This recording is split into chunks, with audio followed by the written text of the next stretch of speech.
予見可能性を確保しつつ、企業における人権尊重の取り組みを積極的に進めてまいります。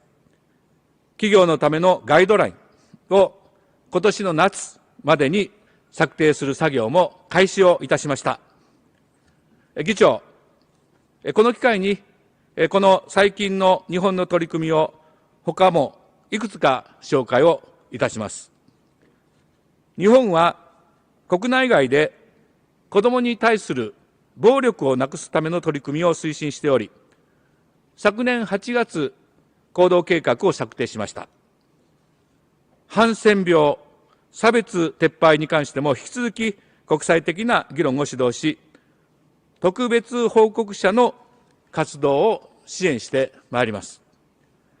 また日本は先住民族であるアイヌの人々の誇りが尊重される社会の実現に取り組んでおります。昨年の東京オリンピック・パラリンピック大会では、伝統的なアイヌ舞踊を披露し、アイヌ文化を発信いたしました。この大会で全ての人がお互いの人権や尊厳を大切にし、支え合う、共生生活の実現を目指す姿を世界に示すことができたことを嬉しく思います。女性の人権の保護も重要です。本年、日本は脆弱な立場に置かれた女性に対する新型コロナ対策のため、ニューウォーマン、UN ウォーマンなどに約620万ドル拠出をいたします。議長、韓国の代表が慰安婦問題に言及をいたしました。日本政府は慰安婦問題の最終的かつ不可逆な解決を確認した2015年の日韓合意を含め、長きにわたって慰安婦問題に真摯に対応をしてきております。また、日韓合意に基づく事業につきましては、多くの元慰安婦の方々から評価を得ております。以上から韓国側の発言は受け入れられません。議長、日本は人間の安全保障、誰一人取り残さないとの理念のもと、引き続き国際社会と緊密に連携をし、人権の保護、促進に貢献をしてまいります。どうもご清聴ありがとうございました。ありがとうございました。Y ahora le doy la palabra a su excelencia, el señor Zbigniew Rau, ministro de Relaciones Exteriores de Polonia. Tiene la palabra. Bienvenido. Mr. President, Madam High Commissioner, Excellencies, ladies and gentlemen, it's imperative that I begin with condemning in the strongest terms Russian military aggression that was launched on Ukraine last week.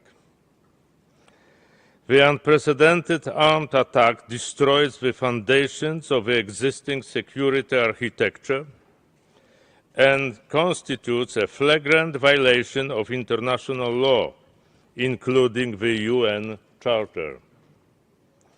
The horror that was imposed on my country's neighbor has already caused deaths and suffering, including among civilians, and constitutes the most deplorable degree of violations of international human rights law.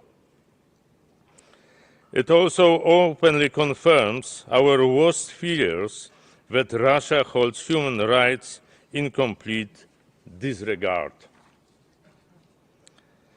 Over the past years, we have observed a serious deterioration of human rights situation inside Russia and an unprecedented increase of repressive policies aiming to silence dissenting voices.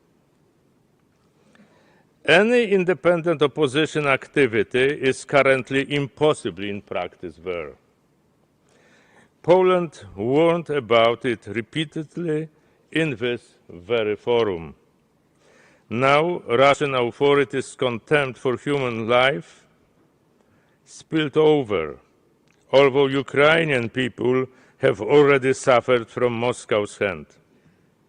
We urge every member and observer state of the Human Rights Council to deplore Russia's human rights violations in this very council created to safeguard human rights.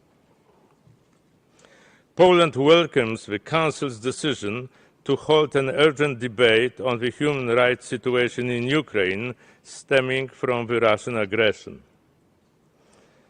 I thank the many members who supported it. The Council should address violations of the rights, ensuring documentation and accountability.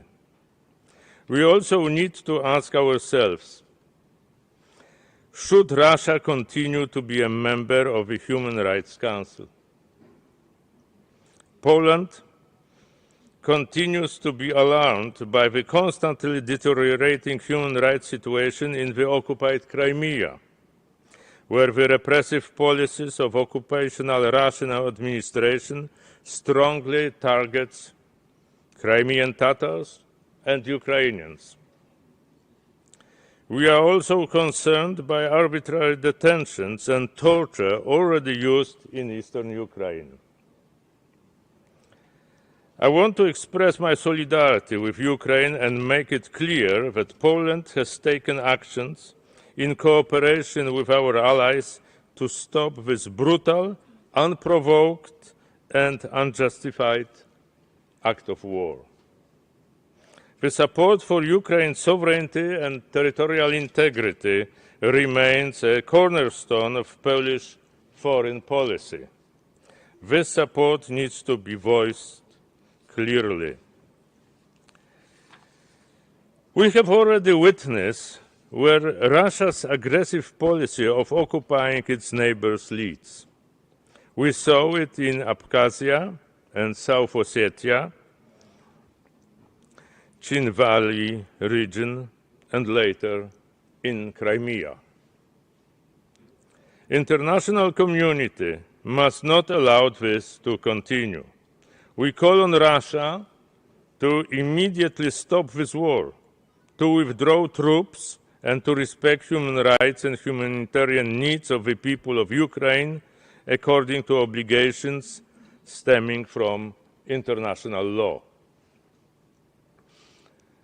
Ladies and gentlemen, since 2020, we have been observing an unprecedented human rights crisis in the neighboring country of Poland, Belarus, after the fraudulent presidential elections.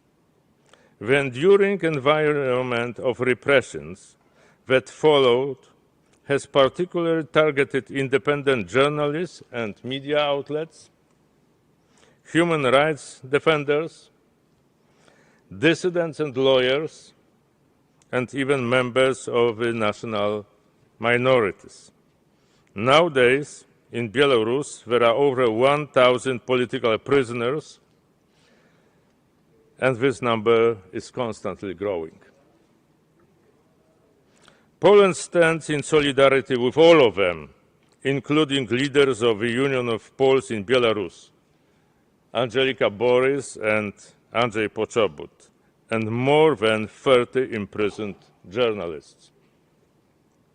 Moreover, the Belarusian authorities did not hold back from reaching to even more deplorable levels of breaching international human rights law. This was clearly shown by the massive instrumental use of migrants to exert an artificial pressure on the EU borders. Now, it materialized in Belarus' participation in the war, by helping the aggressor. All of these blatant human rights violations have occurred in a persistent climate of impunity. In this context, we underline the pivotal importance of the UN mechanisms established in this very Council to gather and preserve information and evidence of the human rights violations in Belarus in the context of the 2020 elections. The mechanism's activity has to be continued in order to fulfill its mandate. Ladies and gentlemen, our fight for the rights of those in vulnerable situations seems to be never-ending, despite efforts of many. In 2022, continuing our engagement from past years and expressing solidarity, Poland will advocate for the rights of children, persons with disabilities, women, and elder persons. We will also continue our commitment to advocating freedom of religion or belief, with special attention paid to those suffering violence and discrimination due to their belonging to religious or belief minorities. We believe this is our moral obligation when conflicts, climate change, and the pandemic disproportionately affected those groups. Last but not least, Poland will continue efforts to promote principles of good governance. We also acknowledge that this Council has recently undertaken to accelerate efforts aimed at protecting human rights in the context of climate change. Distinguished colleagues, we must protect human rights always and everywhere and oppose all forms of discrimination or violence. These days, we cannot remain indifferent to suffering of millions of innocent people in Ukraine. We do expect that the Council and the entire international community will live up to its responsibilities and respond in promptly and appropriately way. Poland stands with Ukraine and calls for peace. Thank you. Thank you, Your Excellency. And now I give the floor to Her Excellency Ms. Marise Payne, Minister for Foreign Affairs and Minister for Women of Australia. You have the floor. Thank you, Mr. President, Secretary-General, High Commissioner, Excellencies and distinguished delegates. Australia is a strong supporter of the multilateral system, the central tenet of which is the United Nations Charter. The Charter has been a pillar for global peace and security since it was ratified 7 decades ago. A resilient and effective multilateral human rights system makes the world safer and more secure for all, with respect, promotion and protection of human rights at its core. Australia condemns in the strongest possible terms Russia's unprovoked and unacceptable attack on Ukraine and its people. Russia has seriously breached international law and the UN Charter. We share the High Commissioner's concerns about the heightened risk of serious violations and abuses of human rights due to the deteriorating situation in Ukraine. We call on Russia to cease violence and hostilities. Australia is deeply concerned by the humanitarian cost that will be borne by the Ukrainian people as a result of this conflict. We are preparing assistance to support humanitarian relief through the UN and international agencies. Australia recognises the essential role that the Human Rights Council plays. We reiterate our firm and enduring support as an observer state and our commitment to being a constructive and open partner in human rights. A council that is fit for purpose, well-resourced, effective, transparent and accountable to member states is critical. Australia supports the Office of the Human Rights Commissioner and the independence of this office. The success of the Council depends not only on its institutional strength and resilience, but also, crucially, on the responsibility of its members to uphold the highest standards in the promotion and protection of human rights. Australia encourages cooperation and engagement from all states at the Council, but we must also acknowledge that the conduct of some states continues to fall short of the standards we expect. In this respect, Australia welcomes new Council members and their pledges to engage in the Council in good faith. We welcomed the High Commissioner's undertaking in the Council's 48th session to publicly release her office's assessment on the allegations of egregious human rights violations in the Xinjiang Uyghur Autonomous Region. Publication of this material as soon as possible is vital, given the absence of transparency from China surrounding these extremely serious abuses. We will continue to advocate for the protection, promotion and respect for human rights across our bilateral, regional and multilateral engagements, and particularly in our Indo-Pacific region. Australia continues to be particularly concerned by the deteriorating human rights situations in the DPRK, in Afghanistan and in Ethiopia. We are deeply troubled by the situation in Myanmar, where 1 year since the military coup, the Myanmar people's most basic human rights have been brutally suppressed. We continue to work with ASEAN partners and others in the international community towards a peaceful, democratic transition in Myanmar. Diversity of membership in the Human Rights Council is also vital if we're to understand the full range of human rights challenges before us and to respond effectively to them.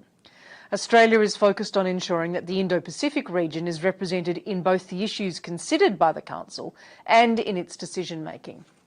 We thank Fiji, the first ever Pacific Island Council member, for their contributions to the Council over the last 3 years, including Ambassador Khan's tenure as President. We look forward to continuing to work with the Marshall Islands as an important voice for the Pacific this year and wish Timor-Leste every success for their aspirations to become a Council member in the future. Australia continues to be committed to enhancing a Pacific voice on human rights and social inclusion. In facilitating the Pacific Satellite Summit of the Global Disability Summit, this month Australia has sought not just to elevate Pacific voices, but ensure that the social inclusion and human rights of people with a disability is a priority in our region. Social inclusion is a priority of Australia's human rights engagement. We will promote and advance the rights of Indigenous peoples globally and in our own country. We will champion equal rights and an end to violence and discrimination against LGBTI persons. We will continue our strong advocacy for the rights of women and girls, especially for full enjoyment of sexual and reproductive health and rights, and an end to gender-based violence and discrimination. We will continue to oppose the death penalty in all circumstances for all people. It is deeply flawed and unfair. It is used disproportionately against the poor, people with intellectual disabilities and minority groups. Australia is committed to responding to violations of human rights and fundamental freedoms. Australia will use its expanded autonomous sanctions laws to take timely action and deter those responsible for gross violations of international human rights. Our recent reforms enable Australia to sanction people and entities responsible for or complicit in egregious conduct, including grave human rights abuses and malicious cyber activity. These measures are appropriate, effective and legitimate international law. The lasting global impact of the COVID-19 pandemic will make adherence to human rights critical to future peace and stability. In pursuing global recovery, Australia reaffirms its commitment to sustainable development that places human rights at the centre of achieving sustainable and inclusive development. Australia reaffirms our strong call on all member states to protect, respect, and promote human rights, particularly in times of crisis. Thank you. Y ahora tiene la palabra a Su Excelencia, señor Anual.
Ending, but we plan to ensure that it is the spirit that lives on, including through our work on this Council.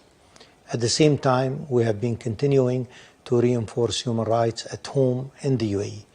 In this spirit, I am delighted to be able to inform delegates that in line with the commitments we made in our most recent UPR, the UAE's National Human Rights Institution has now been established and began its operations in December. The NHRI is an independent entity in accordance with the Paris Principles, and we look forward to seeing it contribute to the protection and promotion of human rights in the UAE.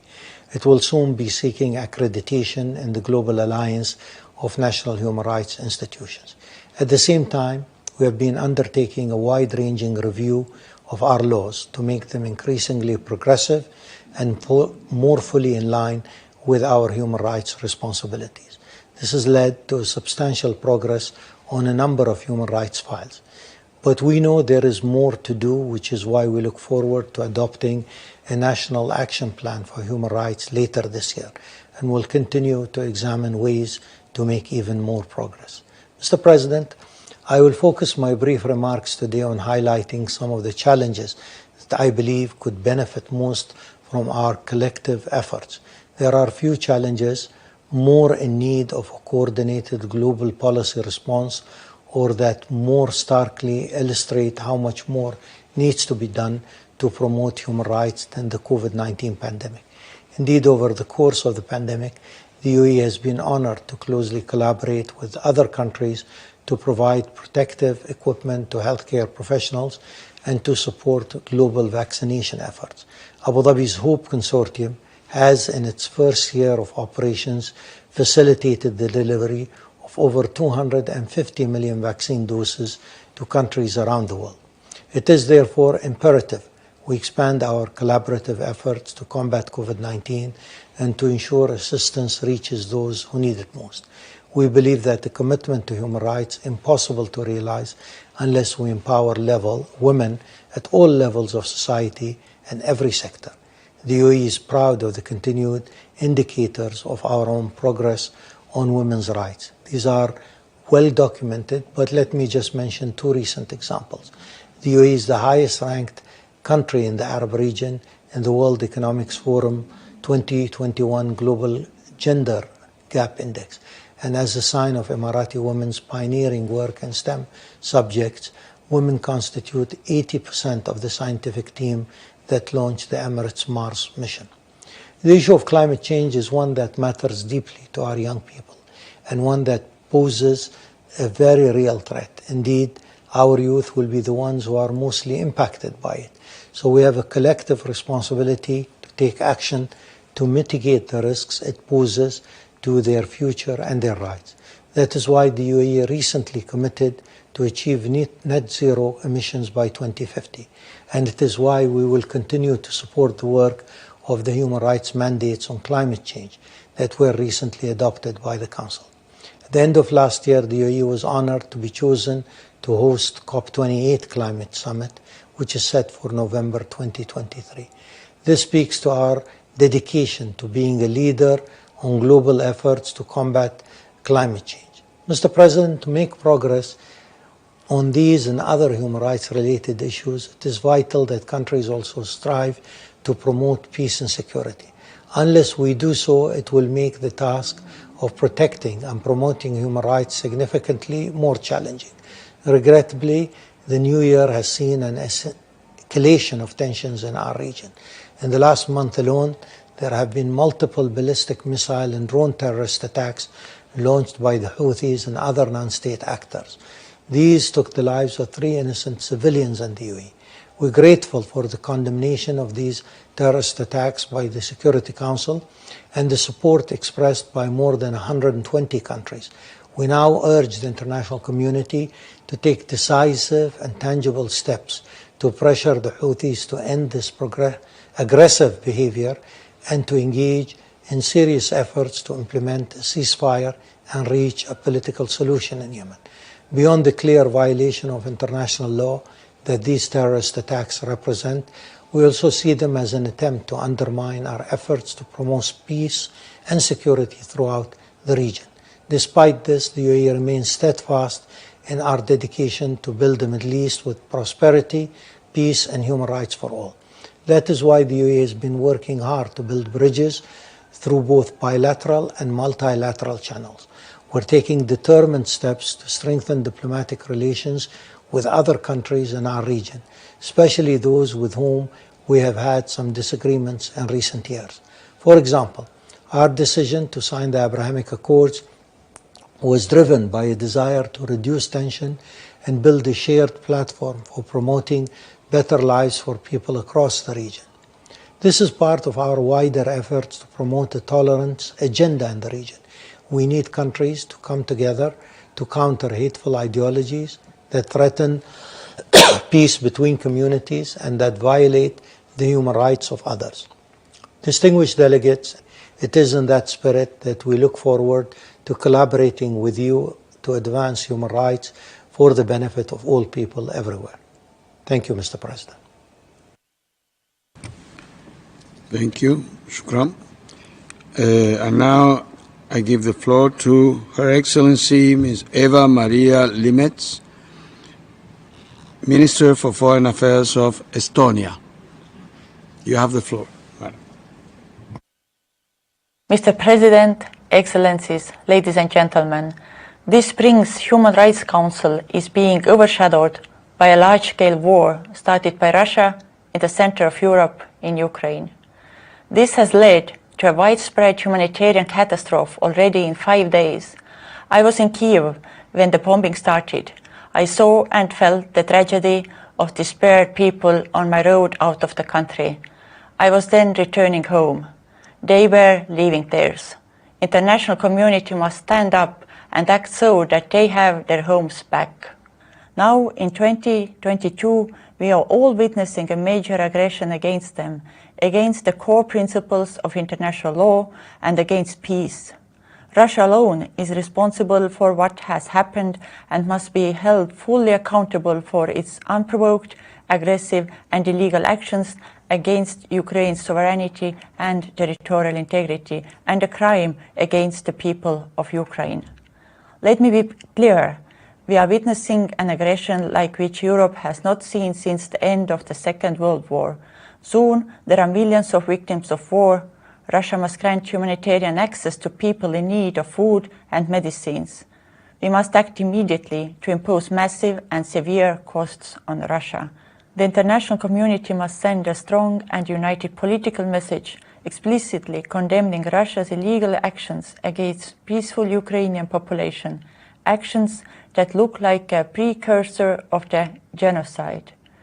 We have to stand with Ukraine and the people of Ukraine. We must lend Ukraine as much political and practical support as possible. We must be vocal in demanding the protection of human rights and international humanitarian law by the Russian Federation. Therefore, we welcome the decision to hold an urgent debate on Ukraine and call for the adoption of a strongest possible resolution. Russia, the aggressor that launched a war against another sovereign state and is causing the death and suffering of innocent people is today a member of the Human Rights Council. Let me recall that the members of the Council are obliged to uphold the highest standards in the promotion and protection of human rights. The only way to retain the credibility of the Human Rights Council is to suspend the membership of Russia of the Council.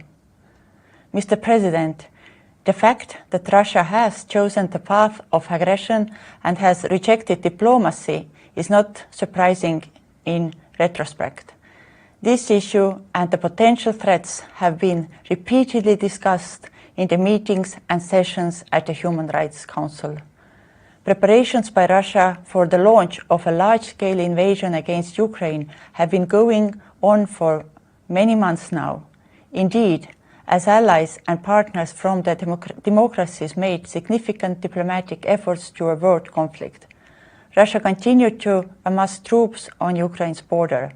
The link between the human rights situation and security is direct. The more authoritarian a state is, the more aggressive it is. Serious human rights violations often indicate potential armed conflict and thereby function as a warning mechanism. Over the last 2 decades, we have seen a steady decline in human rights in Russia and Belarus.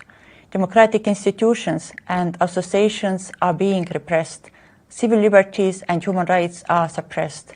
These are the very bitter fruits we have today. Mr. President, at the current 49th session of the Human Rights Council, we will discuss a resolution on human rights defenders and will consider the reports of the Special Rapporteur. The importance of the role of individuals and civil society institutions that promote and protect human rights and fundamental freedoms cannot be overestimated. Their actions are very much needed and deserve sincere gratitude. It is our duty to support and protect these people and institutions. Growing authoritarianism in many countries has led to a situation where civil society institutions are being instrumentalized. Human rights defenders discover that they have been branded as foreign agents, have suddenly become dissidents in their own country, and face real imprisonment.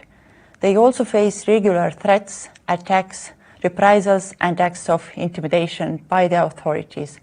Women human rights defenders, who are often working in life-threatening circumstances, are particularly exposed to sexual and gender-based violence. There is mounting evidence that systematic and state-led strategies are used to silence human rights defenders. All these incidents of violence need to be documented, and we demand that those responsible are brought to justice. The international community must do everything to prevent such acts of violence. Mr. President, I also want to express my concern for the human rights group Memorial International, whose first honorary chairman was Nobel Peace Prize winner Andrei Sakharov, and which has recently been closed by Russia's Supreme Court. Please allow me to pay tribute to all journalists who, like human rights defenders, stand for human rights and human dignity and often sacrifice their lives to tell the truth. A few weeks ago, the Global Conference for Media Freedom was held in Tallinn, the capital of Estonia. The motto used by the conference came from the Universal Declaration of Human Rights. The freedom to seek, receive, and impart information and ideas through any media is crucial to enabling the exercise of all other human rights.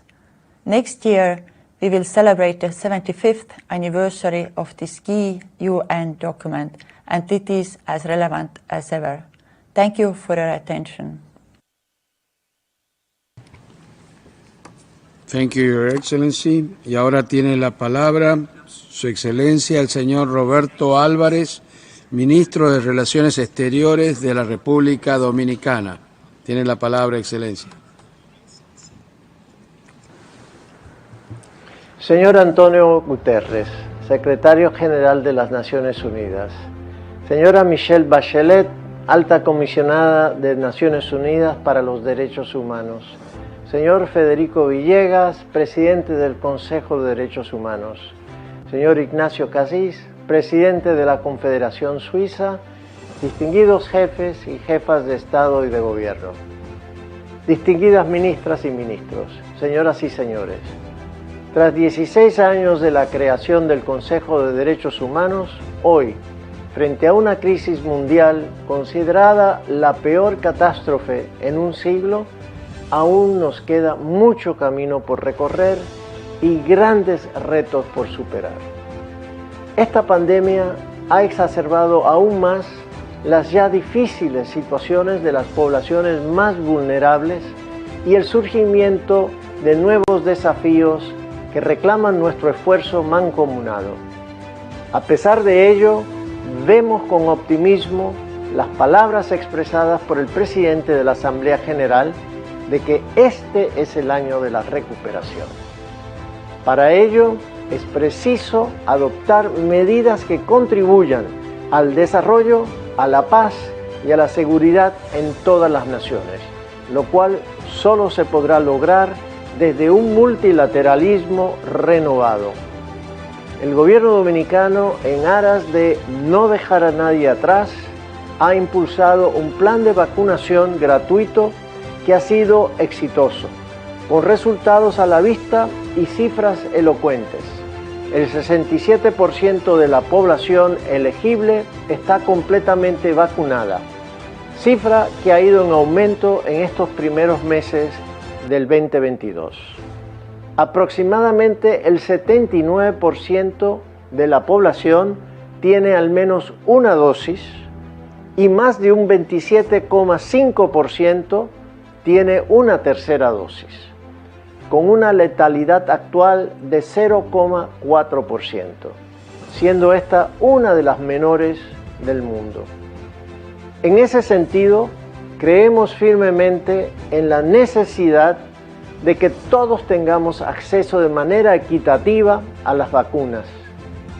República Dominicana ha donado en solidaridad unas 820.000 dosis a varios países de nuestra región. Llegado a este punto, me permito citar las palabras de nuestro presidente Luis Abinader de que solo estaremos seguros cuando todos estemos vacunados. En este trimestre damos inicio al 49º periodo de sesiones del Consejo de Derechos Humanos y con ello República Dominicana reitera su compromiso con la democracia y los derechos humanos. Nuestro país ha ratificado los principales convenios de derechos humanos y les ha otorgado rango constitucional. En el 2004, 2 años después de la creación de este Consejo, creamos la Comisión Interinstitucional de Derechos Humanos en nuestro país, un mecanismo que integra a todas las instituciones de los 3 poderes del Estado en aras de cumplir con mayor eficacia con nuestros compromisos internacionales. La progresividad del derecho internacional de los derechos humanos nos ha permitido adoptar normas, planes y programas para mejorar la calidad de vida de todas las personas en nuestro territorio. Un ejemplo a citar es el Plan Nacional de Derechos Humanos, que describe la política pública transversal en esta materia en todo el sistema gubernamental y que aborda derechos civiles y políticos, derechos económicos, sociales y culturales. Protege las poblaciones más vulnerables y los migrantes. Alerta contra la discriminación, la trata de personas, entre otras materias. Para seguir ampliando los compromisos, tenemos gran interés en trabajar más de cerca con la comunidad internacional. Por eso hoy, en este escenario, República Dominicana anuncia su candidatura al Consejo de Derechos Humanos, dispuestos a mantener y promover las más altas exigencias en materia de la promoción y protección de todos los derechos. Cooperar con los trabajos del Consejo y continuar contribuyendo con los diferentes mecanismos existentes en esta materia que permiten su evaluación e implementación. República Dominicana presenta su candidatura para el periodo 2024-2026 al Consejo de Derechos Humanos, convencidos de que, como país caribeño, jugaremos un rol importante, mostrando con nuestro ejemplo el valor y la importancia de nuestra región en la defensa de los valores proclamados en la Declaración Universal de Derechos Humanos, para lo cual esperamos contar con el apoyo de todos ustedes. Muchas gracias. Muchas gracias, Excelencia. Tiene la palabra ahora Su Excelencia, el señor Đorđe Radulović, ministro de Relaciones Exteriores de Montenegro. Tiene la palabra. High Commissioner, Mr. President, Excellencies, ladies and gentlemen, distinguished delegates. We are holding the first HRC session this year against the backdrop of one of the most severe security and humanitarian crises in Europe's recent history. Montenegro remains deeply concerned about the situation on the ground and the growing number of human casualties. We strongly condemn military action of Russia at the territory of Ukraine that poses flagrant violation of international law and the core principles enshrined in the UN Charter and Helsinki Final Act, and we call for immediate ceasefire and reversal of its actions. Excellencies, in the dark days there must be a ray of light that will get us back on track, and that is why we must remain committed to multilateralism and the international forums we have created together, including this one where we speak today, and remind ourselves of the values and principles to respect. It is my honor to address the HRC today on behalf of the government of Montenegro as its newly elected member state, and to be in position to discuss contemporary challenges and trajectories of enjoying and respecting human rights and fundamental freedoms, human dignity, and advancing the overall human rights agenda. Foremost, I would like to congratulate Mr. Federico Villegas on his election as the President of the Human Rights Council for 2022. We highly appreciate the presented priorities, including further improving the efficiency of the Council and in particular its preventive role. Montenegro remains a credible, determined and forward-looking member of the Council in its efforts to meet its ambitious human rights agenda. We recognize and commend the work of the Council in the promotion and protection of human rights at the national, regional and global levels. The Council's preventive role continues to be pivotal, given the wide range of challenges for the full enjoyment of human rights across the globe, which came to the fore during the pandemic that most gravely impacted the vulnerable groups. Along those lines, we strongly advocate the active and sustainable promotion of human rights, the rule of law, and democracy in building more inclusive, just, solidary, and resilient societies that promote and ensure the full protection of civil, political, economic, social, and cultural rights. In that vein, we are utterly committed to sustainably contributing to the HRC mandate and to promoting an open, inclusive, and constructive dialogue between member states. Mr. President, Montenegro is strongly committed to protecting and promoting the universality, indivisibility, and interdependence of human rights at all levels as a precondition for sustainable peace and security. The COVID-19 pandemic has exacerbated existing inequalities and deepened the discrimination and the poverty gap. It is therefore our shared responsibility to ensure an inclusive, sustainable, and more equitable recovery from the global crisis, including the human rights crisis. This also means making vaccines against COVID-19 public good and ensuring equal access to and distribution of all vaccines to all. We strongly condemn massive, systemic, and widespread human rights violations, including attacks on civilians, journalists, and human rights defenders, documented cases of enforced disappearance, forced detention, torture, and other cruel punishments. Being strongly committed to advancing the human rights agenda, Montenegro will continue to also support the work of the High Commissioner and her office, projects and initiatives to strengthen human rights and freedoms globally. We remain concerned about the humanitarian tragedy and the growing number of persons in need in many conflict-affected countries. We recognize the importance of ensuring accountability for atrocity crimes and preventing their recurrence, emphasizing the important role of the International Criminal Court in this regard. Excellencies, as a member state of the Council, Montenegro will continue its constructive engagement in the work of HRC, addressing the most pertinent issues on the agenda. We will also promote our priorities in the Council, such as fundamental rights, freedoms, universal abolition of the death penalty, the rights of vulnerable groups, the impact of the pandemic on the human rights, the fight against discrimination on any ground. We will place a strong focus on children left behind, both within and beyond the pandemic context, promoting efforts and resolutions toward gender equality, and actively participating at the same time in the sessions dedicated to access to education for most vulnerable groups, including minorities, Roma, and refugees. We will also continue to participate in the work of core groups and groups of friends having Montenegro as a member. We unequivocally support the right of all citizens to express their view and to make demands for positive change. We also support the commitment to strengthen cooperation with the civil society and create an environment conducive for unhindered participation of civil society in the work of the Council. Montenegro will also participate in efforts to strengthen the effectiveness of the UN treaty bodies and other human rights mechanisms. The cooperation within UPR and the active participation in all UPR sessions remain one of our priorities. Special procedures are an essential component of the UN human rights system, and we encourage all countries to issue this standing invitation and accept their visits given the expertise the mandate holders can provide. Mr. President, at the national level, Montenegro is continuously striving to implement the necessary reforms aiming to build a stronger, sustainable, and resilient system. We also see our membership in the HRC as an opportunity to further advance the national human rights agenda, including the system to protect the human rights of the most vulnerable. Montenegro's priorities in HRC are in line with our ongoing EU integration.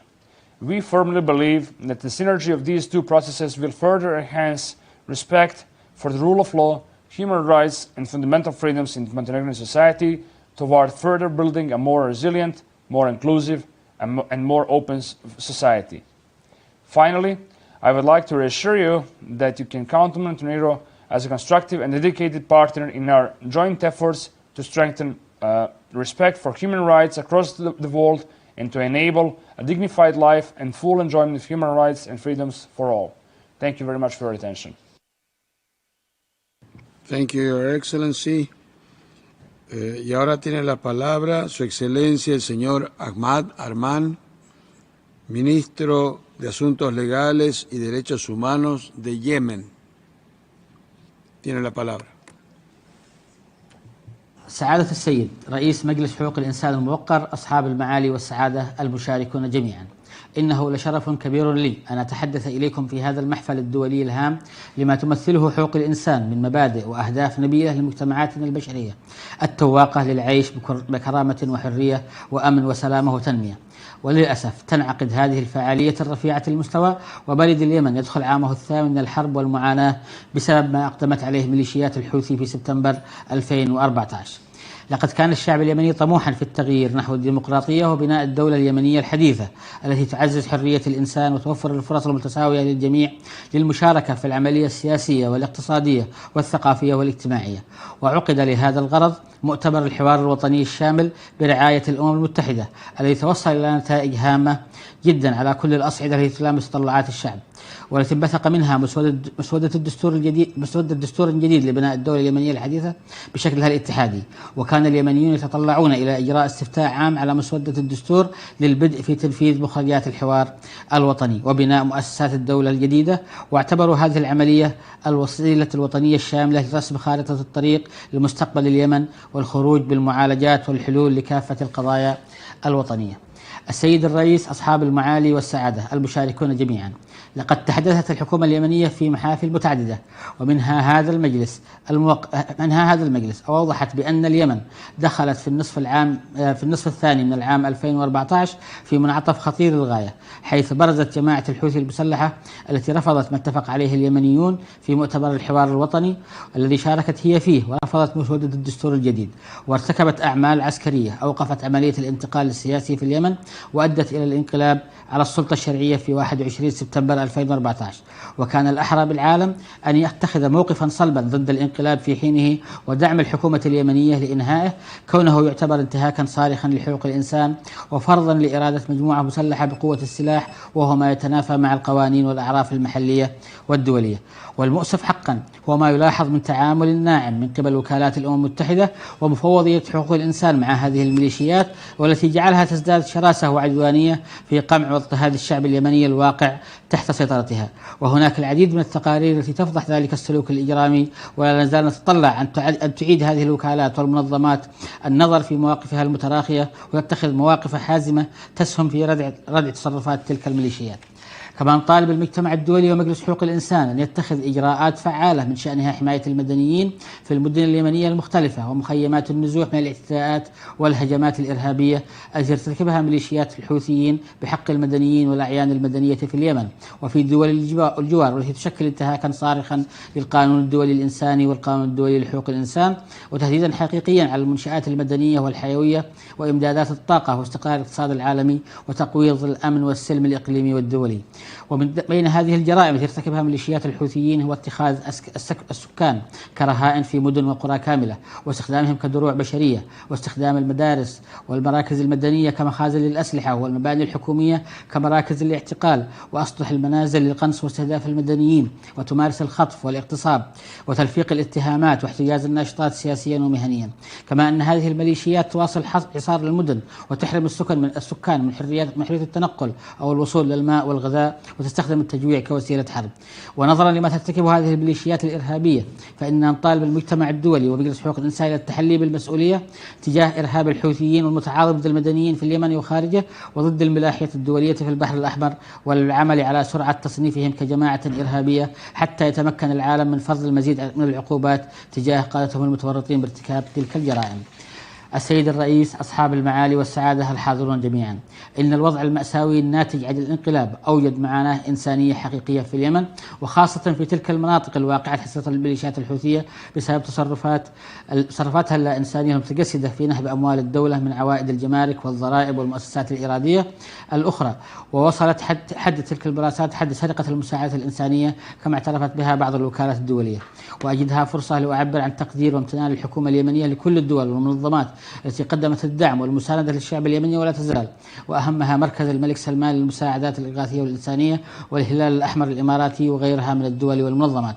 وختاما، إن مستقبل اليمن الآمن والمزدهر لن يتحقق إلا بإنهاء الانقلاب ووضع أسس سليمة لسلام دائم وشامل ويحقق النماء والعيش المشترك لكل اليمنيين وفقا للمرجعيات الثلاث المتفق عليها محليا وإقليميا ودوليا، وهي مخرجات الحوار الوطني الشامل والمبادرة الخليجية وآليتها التنفيذية وقرارات مجلس الأمن الدولي، وخاصة القرار 22/16 سلاما يحافظ على قيم الديمقراطية والشرعية ومقومات بناء الدولة والنظام والقانون التي ينشدها كل اليمنيين. ومن هذه المكان نناشد المجتمع الدولي أن يدعمنا في تحقيق ذلك في أقرب وقت ممكن. وشكرا.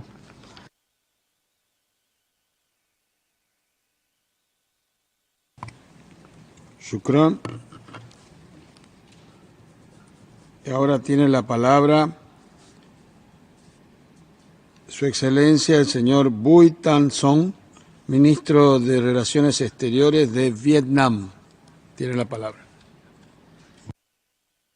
Mr. President, I am honored to address the 49th session of the Council at the time when the world is at a crucial juncture.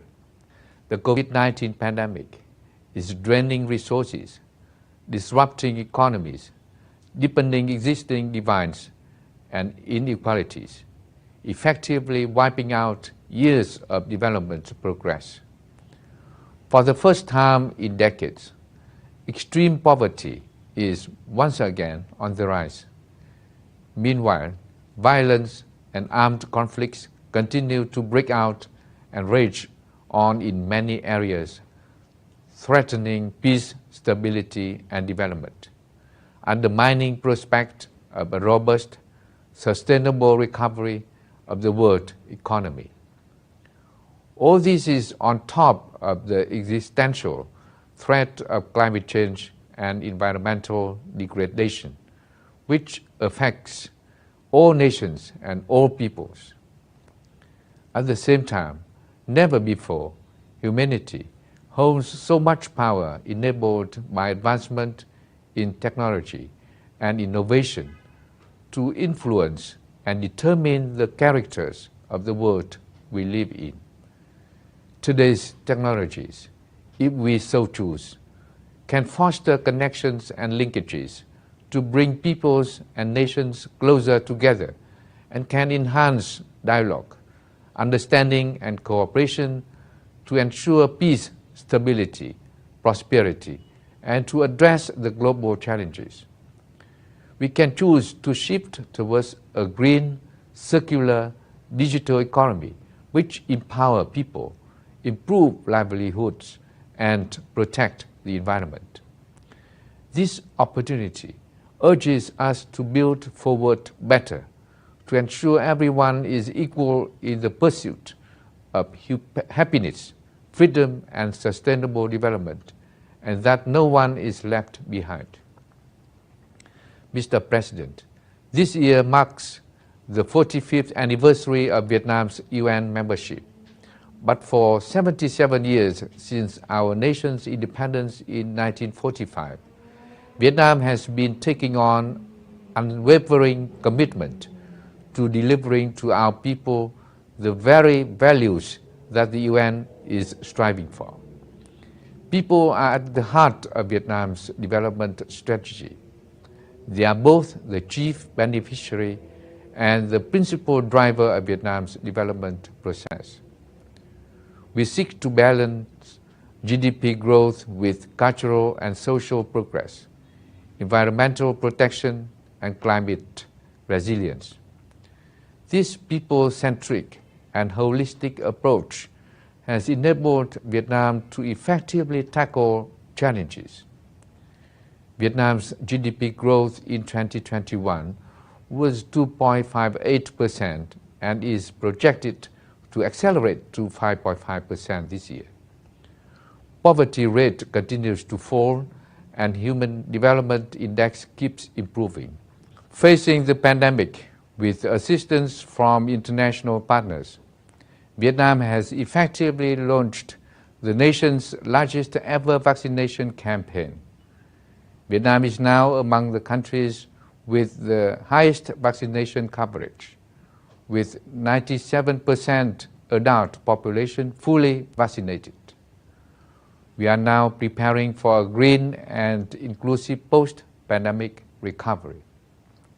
Mr. President, it was at this high-level segment last year that Vietnam formally presented its candidature for membership of the Human Rights Council for the term 2023-2025. We pledged to make positive contributions to the work of the Council in the spirit of mutual respect, dialogue and cooperation, ensuring all human rights for all.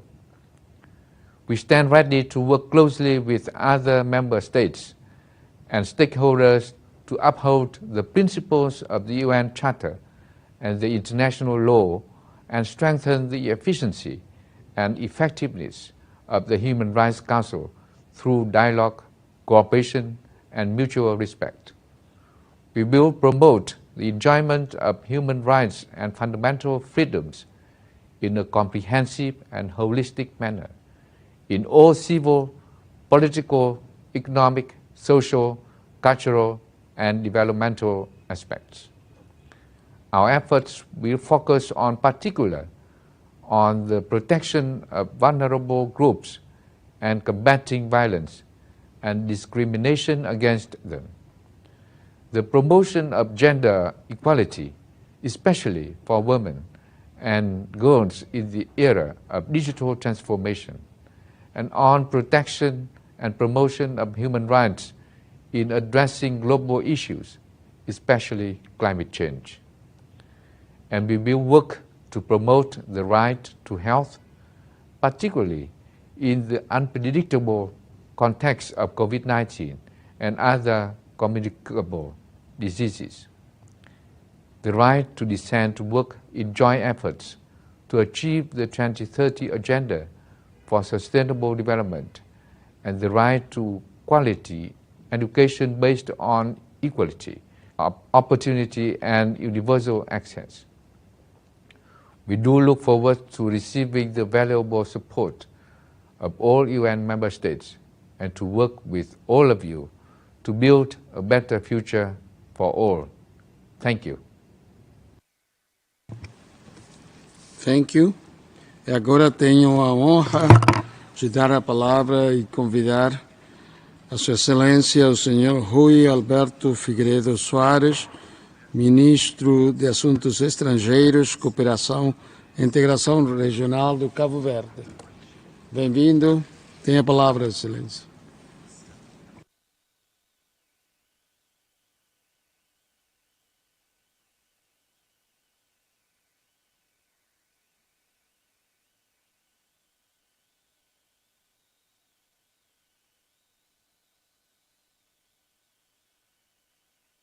Obrigado, Sr. Presidente, Excelências, distintos delegados, minhas senhoras e meus senhores. Sr. Presidente, começo por felicitar Vossa Excelência pela sua eleição como Presidente do Conselho e manifestar total disponibilidade da Delegação de Cabo Verde para colaborar consigo e com os demais membros do Conselho para reforçar o diálogo em matéria dos direitos humanos. Excelências, as questões que abordamos hoje neste Conselho, como as alterações climáticas, a violência e a igualdade entre homens e mulheres, os direitos humanos na era digital e os direitos das pessoas com deficiência, teriam sido imprevisíveis nas relações internacionais da história contemporânea.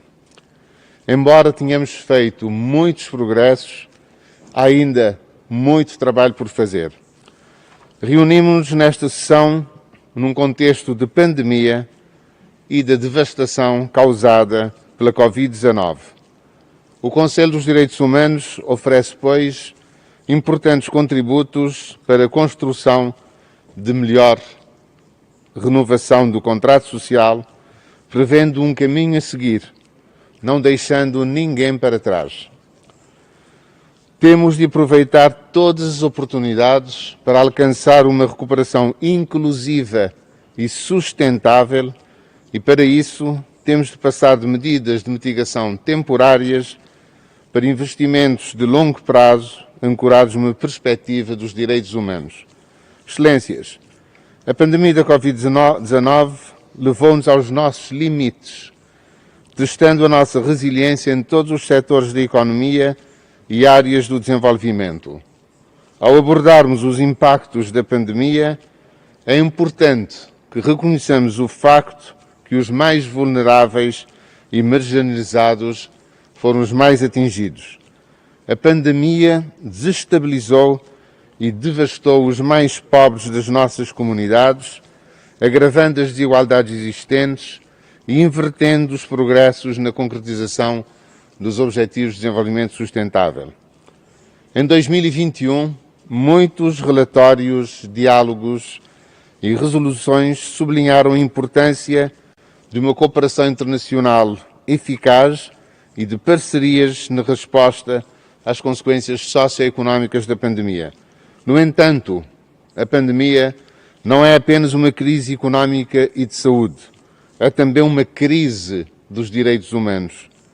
É, por isso, imperativo que todos os esforços de resposta e recuperação para a pandemia da Covid-19 estejam centrados nos direitos humanos e promovam a proteção dos nossos cidadãos, em particular dos mais vulneráveis. O Conselho analisou o impacto negativo desproporcionado da pandemia nos direitos humanos das mulheres e das raparigas e salientou a importância de se prosseguir ativamente para alcançar a igualdade entre homens e mulheres. Por outro lado, a pandemia da Covid-19 e a gestão das vacinas contra esta doença exacerbaram uma série de questões relacionadas com a proteção e promoção dos direitos humanos, nomeadamente o direito à saúde. Com a disparidade existente no acesso às vacinas, é essencial que os esforços de resposta incluam a distribuição igual e justa das vacinas para todos. Sr. Presidente, para que a universalidade dos direitos humanos não seja apenas uma palavra vã, é essencial que todos tenhamos a oportunidade e o acesso à participação no Conselho dos Direitos Humanos. Para alguns Estados, especialmente aqueles que não têm representação em Genebra, a falta de recursos e logística podem, efetivamente, dificultar o envio de uma delegação ao Conselho. Por esta razão, o Fundo Fiduciário de Assistência Técnica Voluntária para apoiar a participação dos países menos desenvolvidos e dos CIDs, Pequenos Estados Insulares em Desenvolvimento, esse mecanismo foi criado em 2012. Esse fundo, que funciona com contribuições voluntárias dos Estados-membros da ONU, foi a resolução mais patrocinada pelo Conselho dos Direitos Humanos desde a criação deste organismo em 2006. Um recorde de 160 Estados-membros apoiaram esta decisão. Este mês assinala-se o 10º aniversário do Fundo Fiduciário, este importante marco que oferece uma oportunidade para refletirmos sobre as realizações alcançadas, sublinhar e reiterar a importância da participação universal de todos os Estados-membros das Nações Unidas no trabalho do Conselho dos Direitos Humanos. Em 2021, o Fundo apoiou 19 delegados dos CIDs e dos PMAs, 11 mulheres e 8 homens, promovendo deste modo a paridade de género no Conselho. Apesar dos obstáculos derivados pela pandemia da Covid-19, o Fundo facilitou 2 workshops do Fundo Fiduciário Regional Virtual para as regiões africanas e asiáticas. Presentemente, 31 doadores já contribuíram para o Fundo, comparado com apenas 2 em 2014. Embora as delegações tenham provavelmente notado o número crescente de delegações conjuntas dos CIDs, há ainda muito trabalho por fazer. O principal desafio continua a ser a assistência aos países menos avançados e aos CIDs, permitindo a sua participação ativa nos trabalhos do Conselho. Isto é particularmente importante à luz da pandemia da Covid-19, que atingiu duramente os países em desenvolvimento. Excelências, Sr. Presidente, Cabo Verde continua firme no compromisso assumido com a promoção e proteção dos direitos humanos. O papel dos Conselhos dos Direitos Humanos é hoje mais vital do que nunca. Hoje, período em que assistimos a uma guerra inesperada na Europa, que tem consequências desastrosas sobre os direitos humanos, e por isso Cabo Verde apela, de facto, a um cessar-fogo e ao entendimento entre as partes beligerantes através do diálogo e da via diplomática. Esta reunião do Conselho constitui, por isso, uma excelente oportunidade única, uma oportunidade de nos unirmos em solidariedade e prosseguirmos na recuperação sustentada e inclusiva com os direitos humanos no centro dos nossos esforços. Asseguro-vos o apoio contínuo da minha delegação nos trabalhos do Conselho e sucessos a esta 49ª sessão. Muito obrigado, Sr. Presidente, muito obrigado pela vossa atenção. Muito obrigado, Sua Excelência, pela presença. And now I would like to have the honor to invite to His Excellency Mr. Ahmed Khalil, Minister of State for Foreign Affairs of the Maldives. Your Excellency, you have the floor.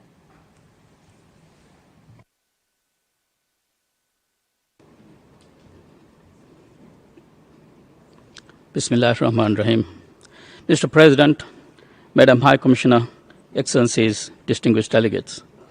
At the outset, I would like to take this opportunity to congratulate you, Mr. President, on your election as the President of the 49th session of the Human Rights Council. I wish you and your team a successful year ahead. Rest assured, as in previous sessions, the Maldives will continue to extend its full support to the Council under your able leadership. Mr. President, it will soon be 2 years since the start of the COVID-19 pandemic.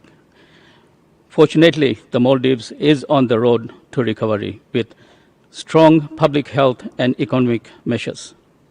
More than 80% of the eligible population has been vaccinated, irrespective of their legal status or nationality. To achieve similar success on a global scale, it is important that the international community ensures equitable and affordable access to COVID-19 vaccines. Excellencies, the Maldives' foreign policy is based on 3 pillars: defending human rights, upholding the principles of democracy and good governance, and climate change. Since the adoption of the new constitution in 2008, the Maldives has persistently advocated for human rights and fundamental freedom. Together with other small states, we have worked tirelessly to bring global attention to the existential threat of climate change and effects on the full enjoyment of human rights. We have worked hard to bring to forefront the human dimensions of climate change and have taken the lead on a series of resolutions on human rights and climate change, including early mandates such as Resolution 19/10, establishing the Special Rapporteur on Human Rights and Environment. We are also proud to have been a lead co-sponsor of the historic landmark Resolution 48/13, by which, for the first time, the Council recognized the right to a clean, healthy, and sustainable environment as a human right. The adoption of Resolution 48/14 on the creation of a Special Rapporteur on the promotion and protection of human rights in the context of climate change is further testament to the importance that this Council now attaches to the human rights dimension of climate change. Excellencies, beyond advocating for environmental measures, the Maldives is engaged with human rights mechanisms on a broader scale. We are pleased to note that the Maldives' third cycle Universal Periodic Review was conducted with the wide participation of the Council members in 2020. This past year, the Maldives also completed its 6th periodic report review before the Committee on the Elimination of Discrimination Against Women. Excellencies, the Maldives is a firm believer in the multilateral system and its importance for promoting peace and security. In this regard, we express our deep concern on the escalating security and humanitarian situation in Ukraine and calls on all concerned parties to uphold their obligations under international human rights and humanitarian law. We encourage the global community to engage in constructive dialogue pursuant to the United Nations Charter to ensure a swift and peaceful resolution to the conflict. We also wish to highlight our deep distress about the plight of the Palestinian people, particularly in the occupied territories. We will continue to support the right to a sovereign and independent Palestinian state. Excellencies, the Human Rights Council is a fundamental pillar of the international system. It is exceptionally critical now as we strive to place human rights at the core of the global recovery from COVID-19 pandemic. We are committed to engaging constructively with the Council and promoting diversity, inclusivity, and universality in the work of the Council. Since 2006, we have extended a standing invitation to all thematic special procedures mandate holders. To date, we have welcomed the Special Rapporteur in the field of cultural rights and the Special Rapporteur on torture and other cruel, inhuman, and degrading treatment or punishment. The Special Rapporteur on the promotion and protection of human rights and fundamental freedoms while countering terrorism will visit the Maldives later this year, and we look forward to welcoming other mandate holders soon. The Maldives is fully committed to upholding the rule of law, strengthening democratic institutions, and promoting good governance. We have learned greatly from the democratic journey and we believe that our own experience can provide a valuable perspective that is beneficial to the Council, especially from the point of view of a small island developing state. It is in this spirit that the Maldives has presented its candidature to the membership of the Human Rights Council for the term 2023 to 2025. We are committed to consolidating democracy at home and working towards a more inclusive, constructive, and diverse council. We pledge to offer a voice for the voiceless, the marginalized, and the smallest countries to ensure that no one is left behind. I thank you, Mr. President. I thank you, Your Excellency. And now I have the pleasure to invite His Excellency Mr. Dawda Ayalo, Attorney General and Minister of Justice of the Republic of the Gambia. You have the floor, Your Excellency.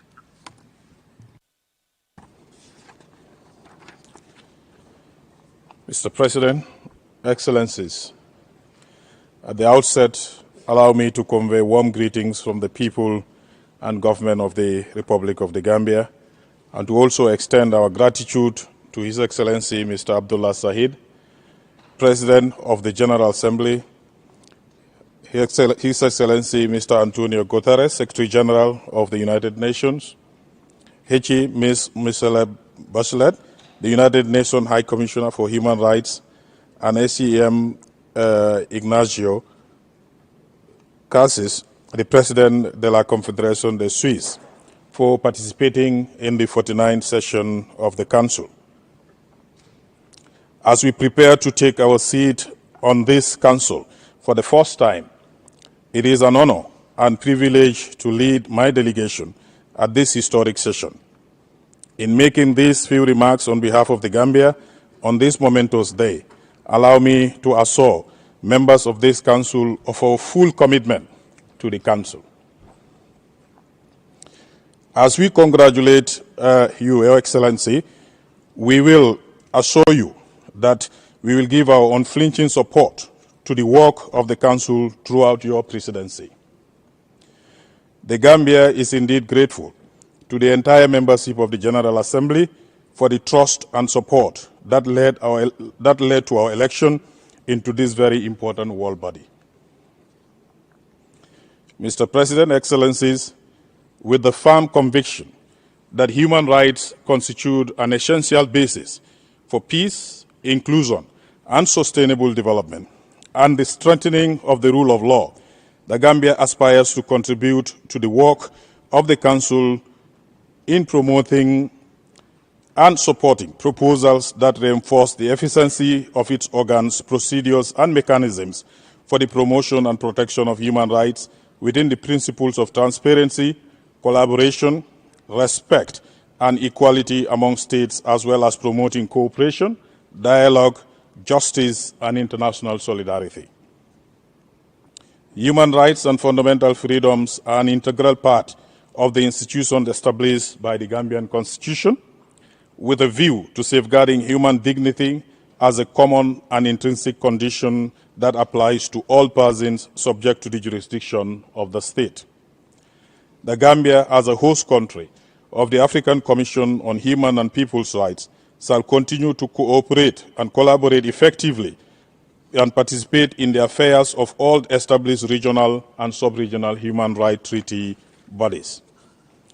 Mr. President, Excellencies, a people conscious of their moral and legal commitment to human dignity chose to champion once again the cause of democracy in the face of a dictatorship and brought a democratic change that ended 22 years of darkest horror in our history and replaced it with a representative and participatory administration under the leadership of His Excellency Mr. Adama Barrow, President of the Republic of the Gambia. Gambians chose a new beginning, characterized by rule of law and transitional programs sanctioned by the people. The vision for a new Gambia led to the creation of the Truth, Reconciliation and Reparation Commission in 2018. The TRRC, which was established to create an impartial historical record of human rights violations committed for 22 years, has submitted its report in November 2021. This process of establishing truth with a view to bringing closure for a nation that was brutally violated and horribly scarred for more than 2 decades has taught Gambians important lessons that our country can never forget. Today, we have turned our past experiences into reconciliation and a commitment to the non-recurrence, never again. With our ambition to developing our nascent democratic institutions while strengthening the rule of law, we have also established a National Human Rights Commission as an independent oversight body to promote and protect human rights in the Gambia. Mr. President, Excellencies, as members of various multilateral institutions like this Council, with shared legal frameworks, we must stand up to our commitments and forge a united front against all forms of human rights abuses and violations wherever and whenever they occur. The Gambia will continue to pursue accountability for the Rohingya Muslim minorities in Myanmar and condemns all forms of discrimination, xenophobia, and intolerance against minority groups anywhere. We called for peaceful resolutions of every disagreement with a view to averting humanitarian disaster and catastrophic destructions of life and properties. We therefore called on Russia and Ukraine to immediately cease fire to avoid sufferings of innocent people and return to the negotiating table for peace. We call for dialogue and a diplomatic solution. Mr. President, Excellencies, the menace of COVID-19 pandemic affected all countries, but the perilous economic and human rights challenges are more severe on the least developed countries than on the developed states. For this reason, this Council must amplify its condemnation of the ongoing vaccine appetite and call for access as well as equal distribution of vaccines to the developing world. Climate change and environmental degradation continue to threaten our very existence as they adversely affect our natural habitation, livelihoods, and food security.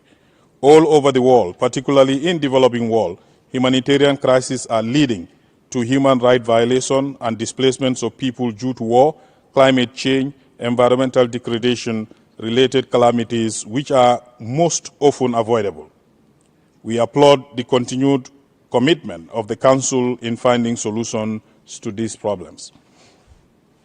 Mr. President, Excellencies, in conclusion, the Gambia warmly welcomes the Council's Resolution 1910, recognizing environmental degradation and climate change as interconnected human rights crises. As a nation with a proven commitment to cutting down emissions, we are committed to undertaking actions that contribute to keeping the world from exceeding Paris Agreement goal of limiting global warming to 1.5 degrees. The Gambia continues to pursue the agenda of putting people first to achieve right to food, right to decent living, and right to safe, healthy, and sustainable environment. We also look forward to ensuring the effective implementation of this resolution to promote economic, social, and environmental policies, actions that will protect people and nature. Let me reiterate our full commitment and support for the work of the Council. I wish you all a successful and fruitful 49th session. Thank you for your kind attention. Thank you very much, Your Excellency. And now I give the floor to His Excellency Mr. Simon Coveny, Minister for Foreign Affairs of Ireland. You have the floor, sir.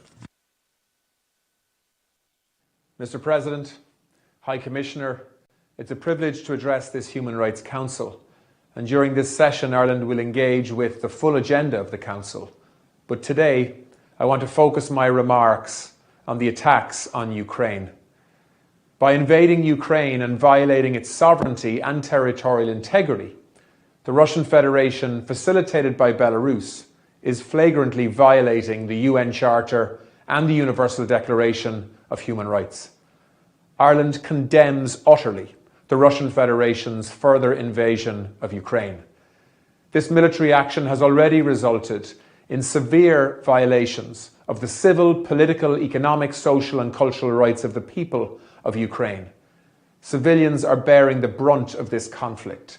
Every day we're witnessing rising casualties, including the killing and injuring of children in planned, targeted attacks using heavy explosives in crowded cities. People's homes are being destroyed. Civilian infrastructure is being targeted. Hundreds of thousands of people are left without electricity, water, or basic supplies. We have been shocked by the numbers of people, mainly women and children, fleeing their homes, and these numbers are likely to grow dramatically. The Russian Federation must comply with its obligations under international human rights law and international humanitarian law, and it must be held accountable for violations it has already committed. Human rights obligations of Russia and Belarus apply equally within their own borders.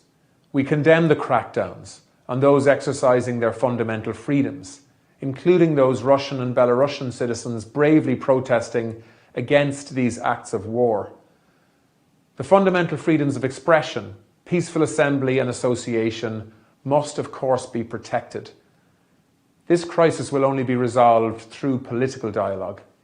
We must see an end to Russia's assault on Ukraine, its people and its democratic institutions. Peace and security cannot be achieved without the full protection of human rights and the recognition of the centrality of international human rights law.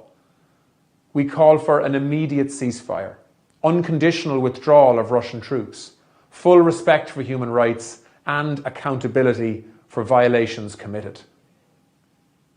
The foundation on which this Council is built is being challenged. Now is the time to live up to our responsibilities, and Ireland stands in full solidarity with the people of Ukraine, and I urge all Council members to do the same. Thank you very much. Thank you. And now, ahora le doy la palabra a Su Excelencia el señor Yeyun Bayramov, Ministro de Asuntos Extranjeros de Azerbaiyán. Tiene la palabra. Mr. President, Excellencies, ladies and gentlemen, at the outset, I would like to congratulate His Excellency Ambassador Federico Villegas on his appointment as the President of the Human Rights Council. Our discussion takes place under the shadow of increased tension in international relations amidst the serious deterioration of situation in and around Ukraine. Azerbaijan deeply regrets that the ongoing crisis continues to cause significant casualties, in particular among civilians. Civilian lives and civilian infrastructure must be protected and safeguarded, and human rights must be respected at all times. The evolving humanitarian crisis on the ground requires expedient measures to alleviate the impact of current situation on civilians. Proceeding from this understanding, Azerbaijan has already rendered on a bilateral basis humanitarian assistance of medicine and medical equipment and other first need essentials to the people of Ukraine. At this critical time, Azerbaijan reiterates its call for dialogue without delay to prevent the situation from further escalating and underlines the necessity of direct negotiations between the parties. Dear colleagues, 2022 marks the 30th anniversary of Azerbaijan's accession to the United Nations. Azerbaijan has already been advocating for an efficient UN and is committed to the principles of the UN Charter, multilateralism, and increased cooperation with the UN bodies, including the Office of the High Commissioner for Human Rights and other human rights mechanisms based on mutual dialogue and genuine respect. As one of the founding members of the Human Rights Council, Azerbaijan continues its support to the HRC as a credible and responsible global human rights body. Despite challenges posed by the COVID-19 pandemic in the work of the treaty bodies, we agreed to the voluntary virtual review in relation to Azerbaijan's fourth national report under the International Covenant on Economic, Social and Cultural Rights and third national report under the International Convention on Migrant Workers. Currently, Azerbaijan is among 25 member states which have no overdue reports. Azerbaijan has always been advocating for the cooperation between the special procedures mandate holders and the states based on constructive dialogue and mutual trust. We recognize the important role of the mandate holders in promoting human rights. With this in mind, my government has extended standing invitation to all special procedures mandate holders and has welcomed a number of them in the country. We emphasize that all special procedures mandate holders in discharging their mandate shall be guided by the UN Charter, respect for the sovereignty and territorial integrity of states, and the code of conduct of the special procedure mandate holders. Azerbaijan, in its capacity as the chair of the non-aligned movement, has initiated a platform for dialogue between the non-member states and the special procedures mandate holders, which will be an opportunity for constructive interaction and will contribute to the common efforts dedicated to protection and promoting of human rights.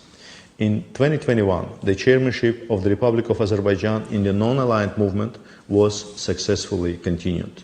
Azerbaijan initiated launching of the youth network and parliamentary network of the movement, which will contribute respectively to the intensification of contacts among the youth and the development of inter-parliamentary cooperation.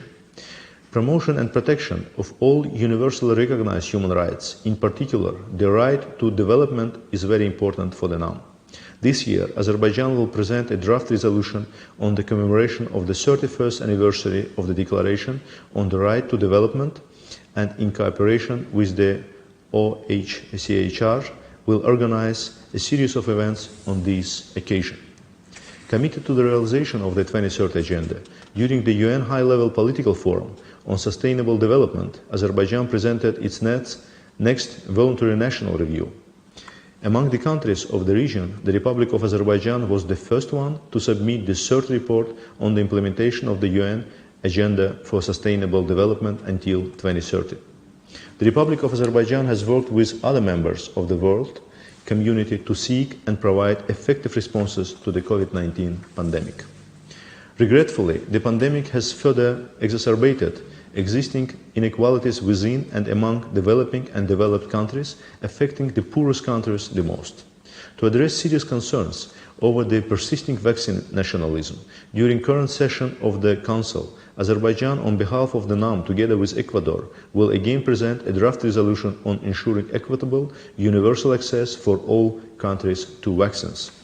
Last March, the resolution on the same topic was adopted unanimously by the Council. This resolution was also adopted at the 76th session of the UN General Assembly with the support of an absolute majority of UN member states. Let me also express gratitude to the states who supported this initiative. We hope that this year's resolution will also be adopted by consensus. Strengthening democracy and protection of human rights are among top priorities of the Republic of Azerbaijan. The ongoing reforms carried out in the country encompass a wide range of activities, including adoption of new relevant legislative acts, improvement of social protection of the population, particularly of vulnerable groups, support to the development of media. The new media law, which entered into force about a month ago, will expand the scope of activities in media field, protect the rights of the media entities, and guarantee media freedom and freedom of opinion and expression. The latest Amnesty Act of November 2021 is envisaged to apply to around 17,000 people, including the release of 3,000 convicted persons. Azerbaijan has entered a strategic phase in the post-conflict era. The government has set the country's long-term development target for socio-economic and environment development through national priorities. These priorities include, among others, inclusive and social justice, great return of Azerbaijani IDPs to the liberated territories, and clean environment and green growth country. Developing self-sustaining environmental practices to ensure environmental safety is an integral part of Azerbaijan's sustainable development concept.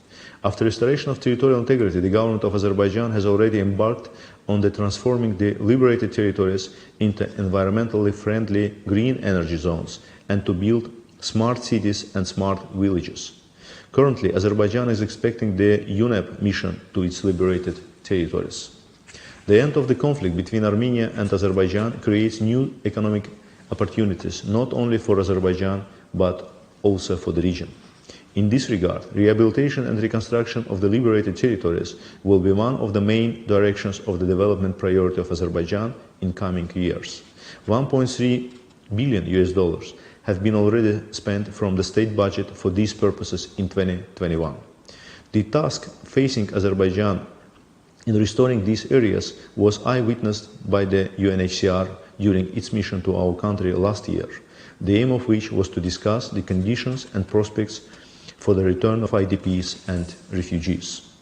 Massive contamination of liberated territories with landmines and other explosive devices by Armenia is a major impediment to safe and dignified return of thousands of hundreds of Azerbaijani displaced persons to their lands and restoration of their rights.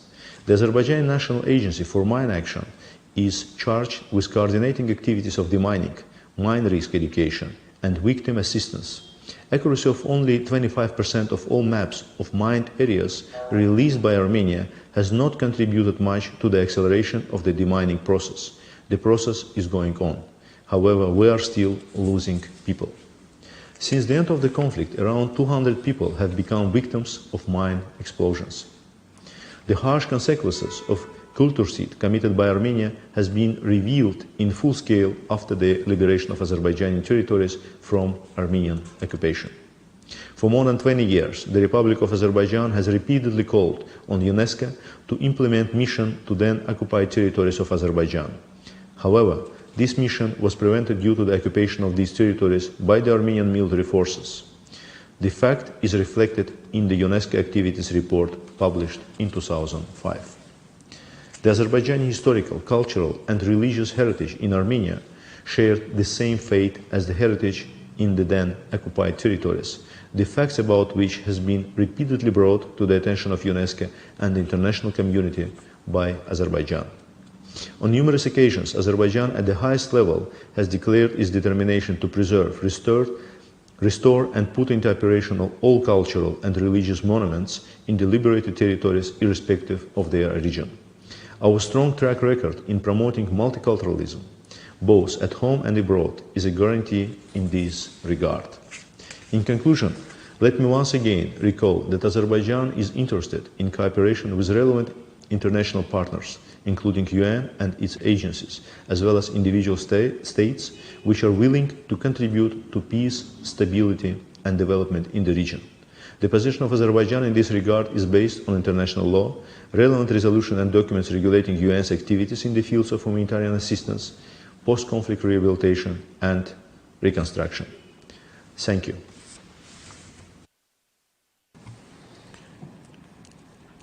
Thank you, Your Excellency. And now I give the floor to His Excellency Mr. George Simbachawene, Minister for Constitutional and Legal Affairs of the United Republic of Tanzania. You have the floor. Mr. President, High Commissioner, distinguished Excellencies, it is with great pleasure that I address this esteemed body and extend greetings from Her Excellency Samia Suluhu Hassan, the President of the United Republic of Tanzania, who has placed the promotion and the protection of human rights at the forefront of the development agenda. On behalf of the people and the government of the United Republic of Tanzania, I congratulate you, Mr. President, on your election as the President of the Human Rights Council. I wish to ensure you of the full support of the United Republic of Tanzania as you take on the noble undertaking of steering the Human Rights Council central role in the promotion and the protection of human rights. We also commend the High Commissioner, Madam Michelle Bachelet, and her global team for unwavering dedication towards the international human rights agenda. Mr. President, we applaud the Council for proceeding with its program of work despite the challenges of the COVID-19 pandemic and the spirit of cooperation whereby states have continued to engage with the Council. Indeed, Tanzania takes its obligation with the Human Rights Council seriously. In this regard, the United Republic of Tanzania engaged with the Council in November 2021 when our third national report under the Universal Periodic Review mechanism was considered. We are pleased to have gone through the assessment with the adoption of our UPR outcomes during this session of the Human Rights Council. Mr. President, the United Republic of Tanzania recently celebrated 60 years of independence on the 9th of December 2021. This was a time of great reflection for the country, with each minister disseminating sectoral achievements and challenges over the past 6 decades through press conferences to the public in consideration of the good governance principles of transparency and accountability, including the promotion and protection of human rights. Notable achievements over this period include holding multi-party democratic election every 5 years in compliance with our constitution, being categorized a middle-income country by the World Bank 5 years before this objective of the National Development Agenda, Vision 2025, and maintaining a unique union between two states, being Tanzania mainland and Zanzibar, and importantly, remaining a peaceful and a stable nation.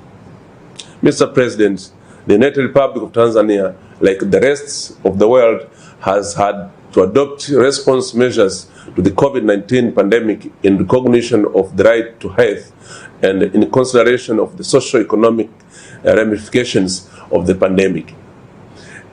We placed human rights at the core of response measures, and a holistic approach was adopted. Therefore, when the United Republic of Tanzania secured Tanzanian shillings 1.3 trillion, approximately $600 million, as a COVID relief funds from the IMF in 2021, they were collectively used for construction of health facilities, school and dormitories, drilling wells for clean potable water, empowerment of entrepreneurs, specifically the youth, women, and the persons with disabilities, and for supporting the poor household empowerment program. The government also began a nationwide campaign to encourage vaccination in 2021. The United Republic of Tanzania has adopted a strategic multi-pronged approach to the COVID-19 pandemic. Mr. President, the government continues to promote the right to education through the fee-free education policy, and in November 2021 strengthened access to education for all without discrimination by allowing students who are dropped out of school for specific reasons to continue with their studies. This also includes re-entry for female students who dropped out of school due to pregnancy, which was formally issued in Education Circular number 2 of 2021. In July 2021, the government committed itself to the campaign on economic justice and right to coalition for action. This is being spearheaded by a National Advisory Committee launched in December 2021 by Her Excellency, the President, to oversee the implementation of the government's commitments, which will support poverty alleviation and the economic uplifting of women. Mr. President, the government is equally steadfast in ensuring that civil and political rights are respected and a favorable political environment continues to be maintained. In this regard, Mr. President, the government held high-level talks with leaders of political parties and stakeholders involved in the democracy and the good governance matters in a meeting officiated by Her Excellency, the President, in December 2021. This is part of concerted efforts to ensure that fundamental democratic rights and freedoms continues to be realized in Tanzania. Indeed, the right to freedom of expression and the right to information remains central to our democracy. To further this open and frank discussion with the media houses and the practitioners are ongoing to ensure that journalists' rights are protected. This has led to reopening of online TVs, re-licensing of newspapers, and the discussions over law reform of media laws is going on. Mr. President, the government does not operate in ISOs in its efforts towards promoting and protecting the human rights of the people of Tanzania. The government continues to strengthen ties with the national human rights institution, civil society organizations, and development partners as we share similar objectives, which is the realization of human rights and fundamental freedoms for all. I therefore take this opportunity to reaffirm the enduring commitment of the United Republic of Tanzania towards meeting its obligations to Human Rights Council. I wish you all a fruitful session. Thank you. Asante sana. Thank you, Your Excellency. And now I give the floor to His Excellency Mr. Evariste Bartolo, Minister for Foreign Affairs and Foreign and European Affairs of Malta. You have the floor. Mr. President, High Commissioner, Excellencies, distinguished colleagues, I wish to begin by congratulating Ambassador Federico Villegas, Permanent Representative of Argentina, on his election as President of the Human Rights Council for this year. I wish him well for his term in office and assure him of our full support. Mr. President, Malta continues to strenuously support the UN human rights system and reasserts that human rights are universal, indivisible, interdependent, and interrelated. We reiterate our full support to the HRC and its work, including special procedures and their work in ensuring accountability and justice. Our definition of human rights should embrace political, social, and economic rights so that all people on this planet can live decently and with dignity and free from fear and want. We need to bind together people, planet, prosperity, and peace. We cannot have human rights without peace. At the time when we should be pulling together to recover from the pandemic and address the climate crisis, we now have the sad human tragedy of the aggression against the people of the Ukraine. The killing must stop. The guns must be silenced, and we must talk to each other and find ways of living together. Difficult, yes, but not impossible if we have the goodwill to recognize our shared humanity on this tiny and fragile planet. We live in a world where the top 1% have nearly 20 times more of global wealth and the bottom 50% of humanity. Every 4 seconds, a person dies of hunger. Even during the pandemic, military budgets have continued to increase, but not enough money was found to vaccinate all the world and save millions from death and other millions from being plunged into poverty. Mr. President, my government will continue to prioritize gender issues in our implementation of human rights and stresses the need to promote and protect women's and girls' full enjoyment of human rights. In line with the Women, Peace and Security agenda, we consider the inclusion of women at every level of governance, including peace, mediation and negotiations, an essential element in prevention and recovery efforts. It is clear that including women, who represent half the global population in these structures, will benefit the whole of society. Malta continues to take gender equality issues seriously. Last year, Parliament approved a bill which introduces a gender quota for honourable members intended to increase gender equality in parliamentary representation. Mr. President, protection of freedoms of opinion and expression is a hallmark of a free society. We are deeply concerned that journalists around the world continue to be targeted, and we remain committed to ensuring their safety and protection. In this regard, judicial proceedings in the Daphne Caruana Galizia case are progressing. My government remains fully committed to bring all perpetrators to justice. In line with the conclusions of the public inquiry related to this case, we have also set up an expert committee to make recommendations to strengthen the protection of journalists in full consultation with all stakeholders. We welcome and support the valuable work undertaken by civil society organizations and human rights defenders in the promotion and protection of human rights, particularly through their central role at this Council. Mr. President, the Council has continued to make important strides in identifying the causes of violence and discrimination against people due to their sexual orientation and gender identity. Malta will continue to place special emphasis on promoting the human rights of LGBTIQ persons at the multilateral level. Nationally, we have also taken similar steps as part of the LGBT+ equality strategy and action plans implementation for 2018-2022. For the 6th year in a row, Malta continues to top the ILGA Europe Rainbow Organization rankings, which encourage us to do more. Malta will continue to advocate for the prevention and elimination of racism, xenophobia, and related intolerance. And last year, we adopted our first anti-racism strategy, aiming to confront and eliminate racism in all its forms. Mr. President, in conclusion, we reiterate our unwavering support to High Commissioner Bachelet and her office. We call on all states to ensuring adequate funding and to extend their cooperation and protect the independence of the office of the High Commissioner. My hope for this year is for all UN members, especially HRC members, to uphold the highest standards in the promotion and protection of human rights. Only by doing so will we be in a position to face and eventually overcome the global challenges that which we are all faced for the benefit of all. The best way to promote human rights is to practice them at home and continue developing and lead by example rather than through self-righteous crusades against other countries. Instead, we should try to understand each other as human beings through learning about each other's culture and history, to see ourselves as equal human beings and with equal human, political, economic, and social rights for a decent life with dignity on our planet. Thank you. Thank you.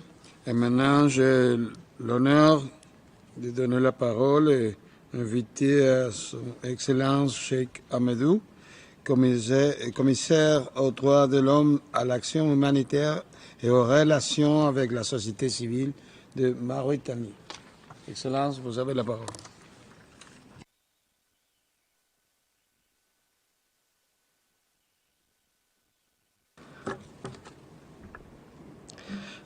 بسم الله الرحمن الرحيم وصلى الله على نبيه الكريم.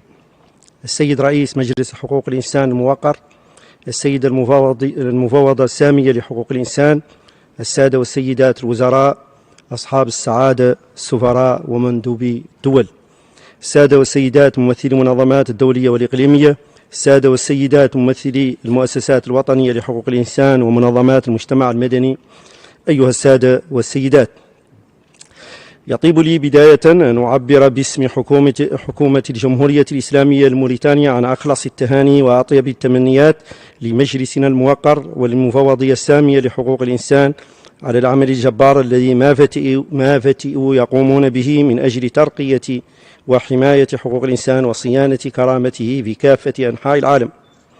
سيد الرئيس، على الرغم من الجهود الكبيرة وحجم المنجز في مجال حقوق الإنسان، فإن عالمنا ما يزال يواجه مجموعة من العوائق والتحديات الجمة التي تقف حجر عثرة دون تطبيق العديد من المعاهدات ذات الصلة ودون تمتع البعض بأبسط حقوقه الأساسية والضرورية. ولعل من بين تلك العوائق والتحديات على سبيل المثال لا الحصر النزاعات والتهريب والإرهاب والتطرف العنيف والهجرة السرية والتأثيرات المناخية والمتاجرة بالبشر.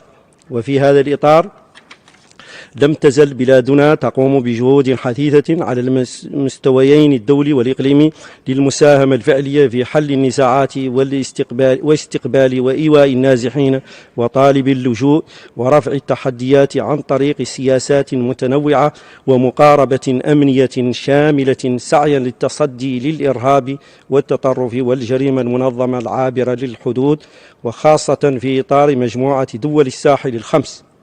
السيد الرئيس، يشهد العالم منذ عامين تحديا كونيا كبيرا تمثل في جائحة كوفيد-19 التي ما زلنا نعيش تداعياتها.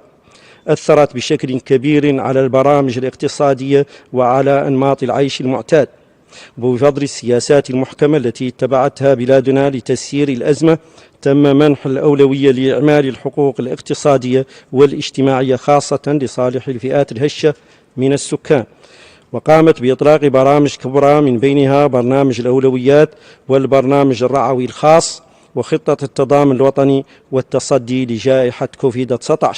السيد الرئيس، عرفت حالة حقوق الإنسان في بلادنا تقدما ملحوظا في مجال ترقية وحماية الحقوق المدنية والسياسية والاقتصادية والاجتماعية.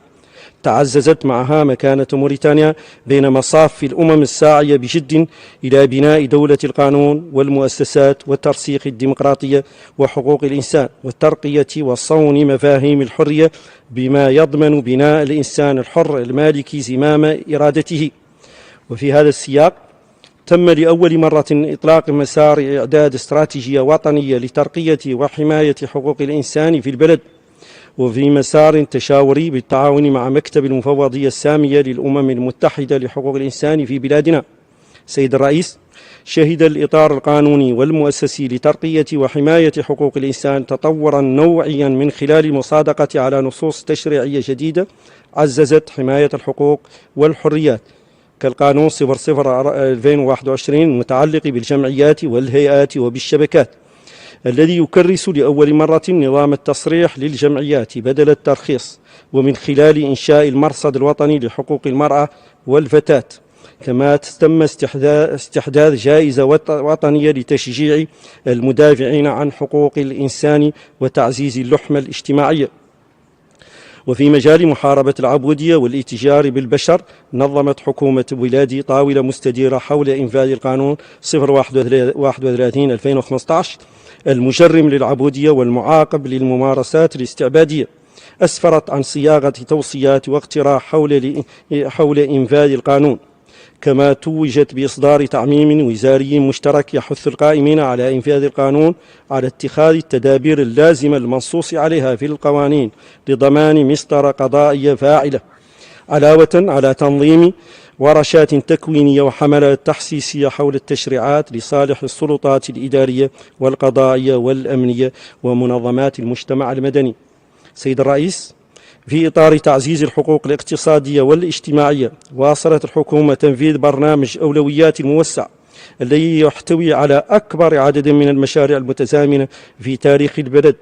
يهدف هذا البرنامج إلى رفع القوة الشرائية للمواطنين وتحسين الولوج للخدمات الأساسية وخلق فرص للعمل، وقد استفاد منه ما يقارب 50% من السكان. كما تم توسيع الرعاية والتأمين الصحيين ليشمل ما يقارب 16% من الأسر المتعففة، وتدشين 64 بنية تحتية مدرسية مكتملة، وإطلاق برنامج الكفالات المدرسية، وهو ما يعكس بوضوح الأهمية التي توليها السلطات العليا لترقية التعليم والصحة ولتقليص الفوارق الاجتماعية ومكافحة الغبن والتفاوت بين فئات المجتمع. وفي ذات السياق تم استحداث هيئات وبرامج غايتها دمج وتكوين ومساعدة الفئات التي ظلت مهمشة ومغبونة كي تتبوأ المكان اللائق في المجتمع، وهو ما أكد عليه فخامة رئيس الجمهورية السيد محمد ولي الشيخ الغزواني في خطاب ودان الشهير، حيث حث على تجاوز رواسب هذا الظلم في موروثنا الثقافي، وتطهير الخطاب والمسلكيات من الأحكام المسبقة والصور النمطية الزائفة، مضيفا أنه ليس ثمة ما هو أقدر على حماية الفرد وصون كرامته وحقوقه من وحدة وطنية راسخة في كنف دولة قانون حديثة. وقد لاقى هذا الخطاب صدى واسعا وتفاعلا في مختلف أوساط فئات المجتمع.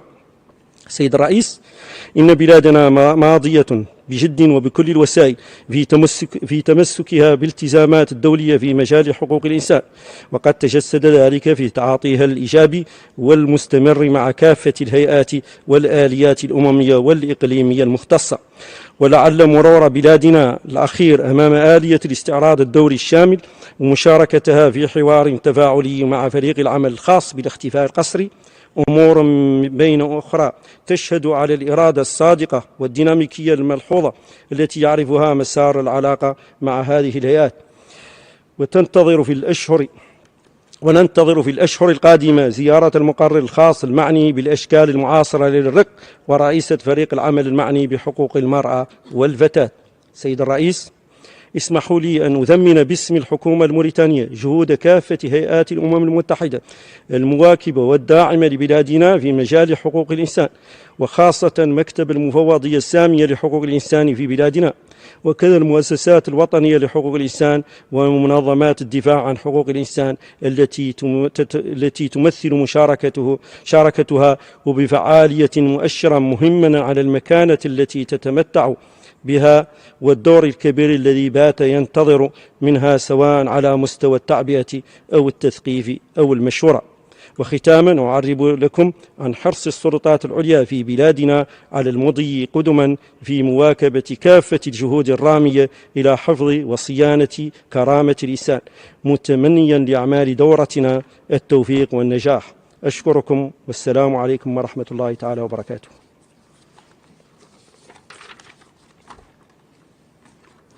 Shukran. Now, y ahora le doy la palabra a Su Excelencia, la señora Wafa Bani Mustafa, ministra de Estado para Asuntos Legales de Jordania. Tiene la palabra. وفاء بن مصطفى وزير دولة للشؤون القانونية الأردن. خاضت النساء الأردنيات كما هو حال النساء في كل العالم الكثير من التحديات والصعوبات والنضالات من أجل الوصول إلى الحقوق والحريات والمكتسبات. حققت النساء عبر الحقب الزمنية المتتالية الكثير إلى أن أمامهن أيضا الكثير لتحقيقه. أبطأتنا الجائحة كما فعلت بكل دول العالم إلى أن القرار الشجاع من جلالة الملك عبد الله الثاني بن الحسين في أواخر عام 2021 بتشكيل اللجنة الملكية لتحديث المنظومة السياسية أعطانا دفعة قوية وفرصة حقيقية من أجل مراجعة التشريعات الخاصة بالنساء وخاصة السياسية منها. فكانت التعديلات الدستورية التي دخلت حيز النفاذ في 31/1/2022 والتي جاءت على النحو التالي، حيث تم إضافة كلمة الأردنيات إلى عنوان الفصل الثاني من الدستور ليصبح الفصل بعنوانه الجديد حقوق الأردنيين والأردنيات وواجباتهم. كذلك تم إجراء التعديلات وإضافة الفقرات 5 و6 و7 على المادة السادسة لنكون أمام لحظة تاريخية هامة في تاريخ حقوق النساء في الأردن، حيث تم النص صراحة على حماية النساء من كافة أشكال العنف والتمييز في الوثيقة الأسمى ألا وهي الدستور. هذا بالإضافة إلى نهج تشريعي متواصل يعزز حقوق المرأة وحمايتها، فكان هنالك قانون جديد لمنع الإتجار بالبشر في عام 2021 نص صراحة على حماية المجني عليهم والحفاظ على سلامتهم الجسدية والمعنوية والنفسية، بالإضافة إلى حقهم في التعويض العادل عن الضرر المادي والمعنوي. هذا بالإضافة إلى قانون للحماية من العنف الأسري نص صراحة ولأول مرة على إلزامية التبليغ في قضايا العنف الأسري من قبل مقدمي الخدمات وفرض غرامة على من لم يقم بذلك، وكذلك إنشاء نظام يقوم على حماية الشهود والمبلغين. كذلك كان الحال في قوانين أخرى متعددة مثل قانون الإدارة المحلية الذي نص صراحة على أن يكون هنالك مقاعد مخصصة للنساء بنسبة 25% في البلديات و25% بمجالس المحافظات، إضافة إلى تعديلات في قانون الضريبة العامة وضريبة الدخل، حيث كان هنالك اعتراف لأول مرة بالمرأة المعيلة، إضافة إلى تعديلات في قانون العمل تساعد وتعزز مشاركة النساء الاقتصادية، حيث كان هنالك تعريف للعمل المرن والعمل الجزئي، إضافة إلى تجريم للتمييز في الأجر على أساس الجنس في حالة العمل ذو القيمة المتساوية، إضافة إلى إعطاء أبناء الأردن تصاريح عمل، وإضافة إلى إلزامية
متساوية ومتكافئة مع باقي الأعضاء وخاصة أثناء الانتخابات. كذلك هنالك مشروع جديد لقانون الانتخاب. هذا المشروع يقدم عدد من المكتسبات للنساء، حيث تم رفع المقاعد المخصصة للنساء في القوائم المحلية من 15 إلى 18 لتصبح هنالك امرأة أو مقعد مخصص للنساء عن كل دائرة انتخابية.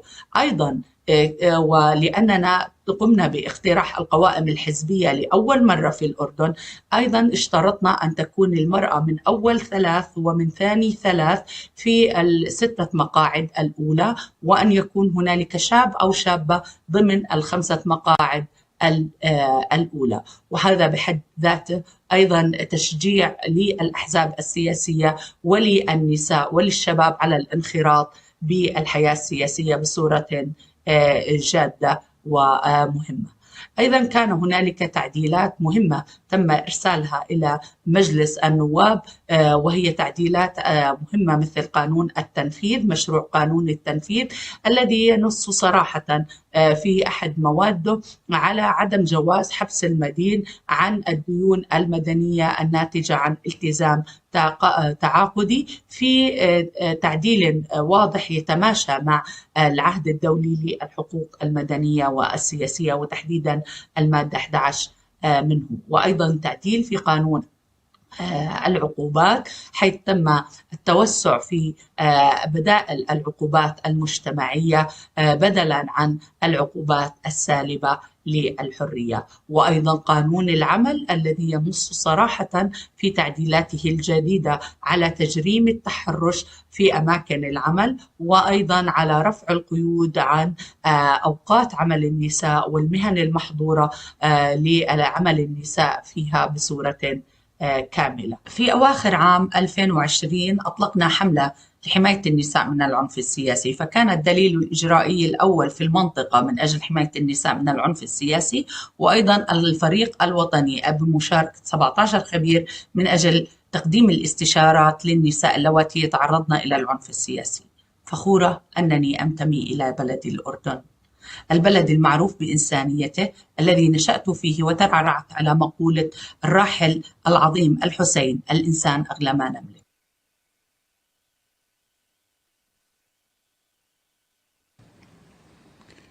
Shukran. Y ahora le doy la palabra a Su Excelencia, la señora Ana Luisa Castro, viceministra de Asuntos Multilaterales y Cooperación de Panamá.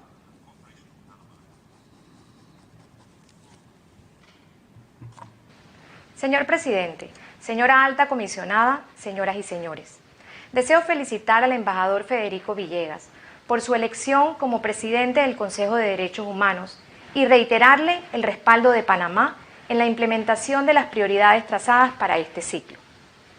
Nos encontramos en un punto de inflexión caracterizado por múltiples desafíos, incluyendo la pandemia del COVID-19, la crisis climática y ambiental, la pobreza, los conflictos armados y la inseguridad alimentaria. Todo ello ha exacerbado las tensiones y las desigualdades en todo el mundo, exponiendo a determinados grupos de personas a un estado de gran vulnerabilidad y marginación.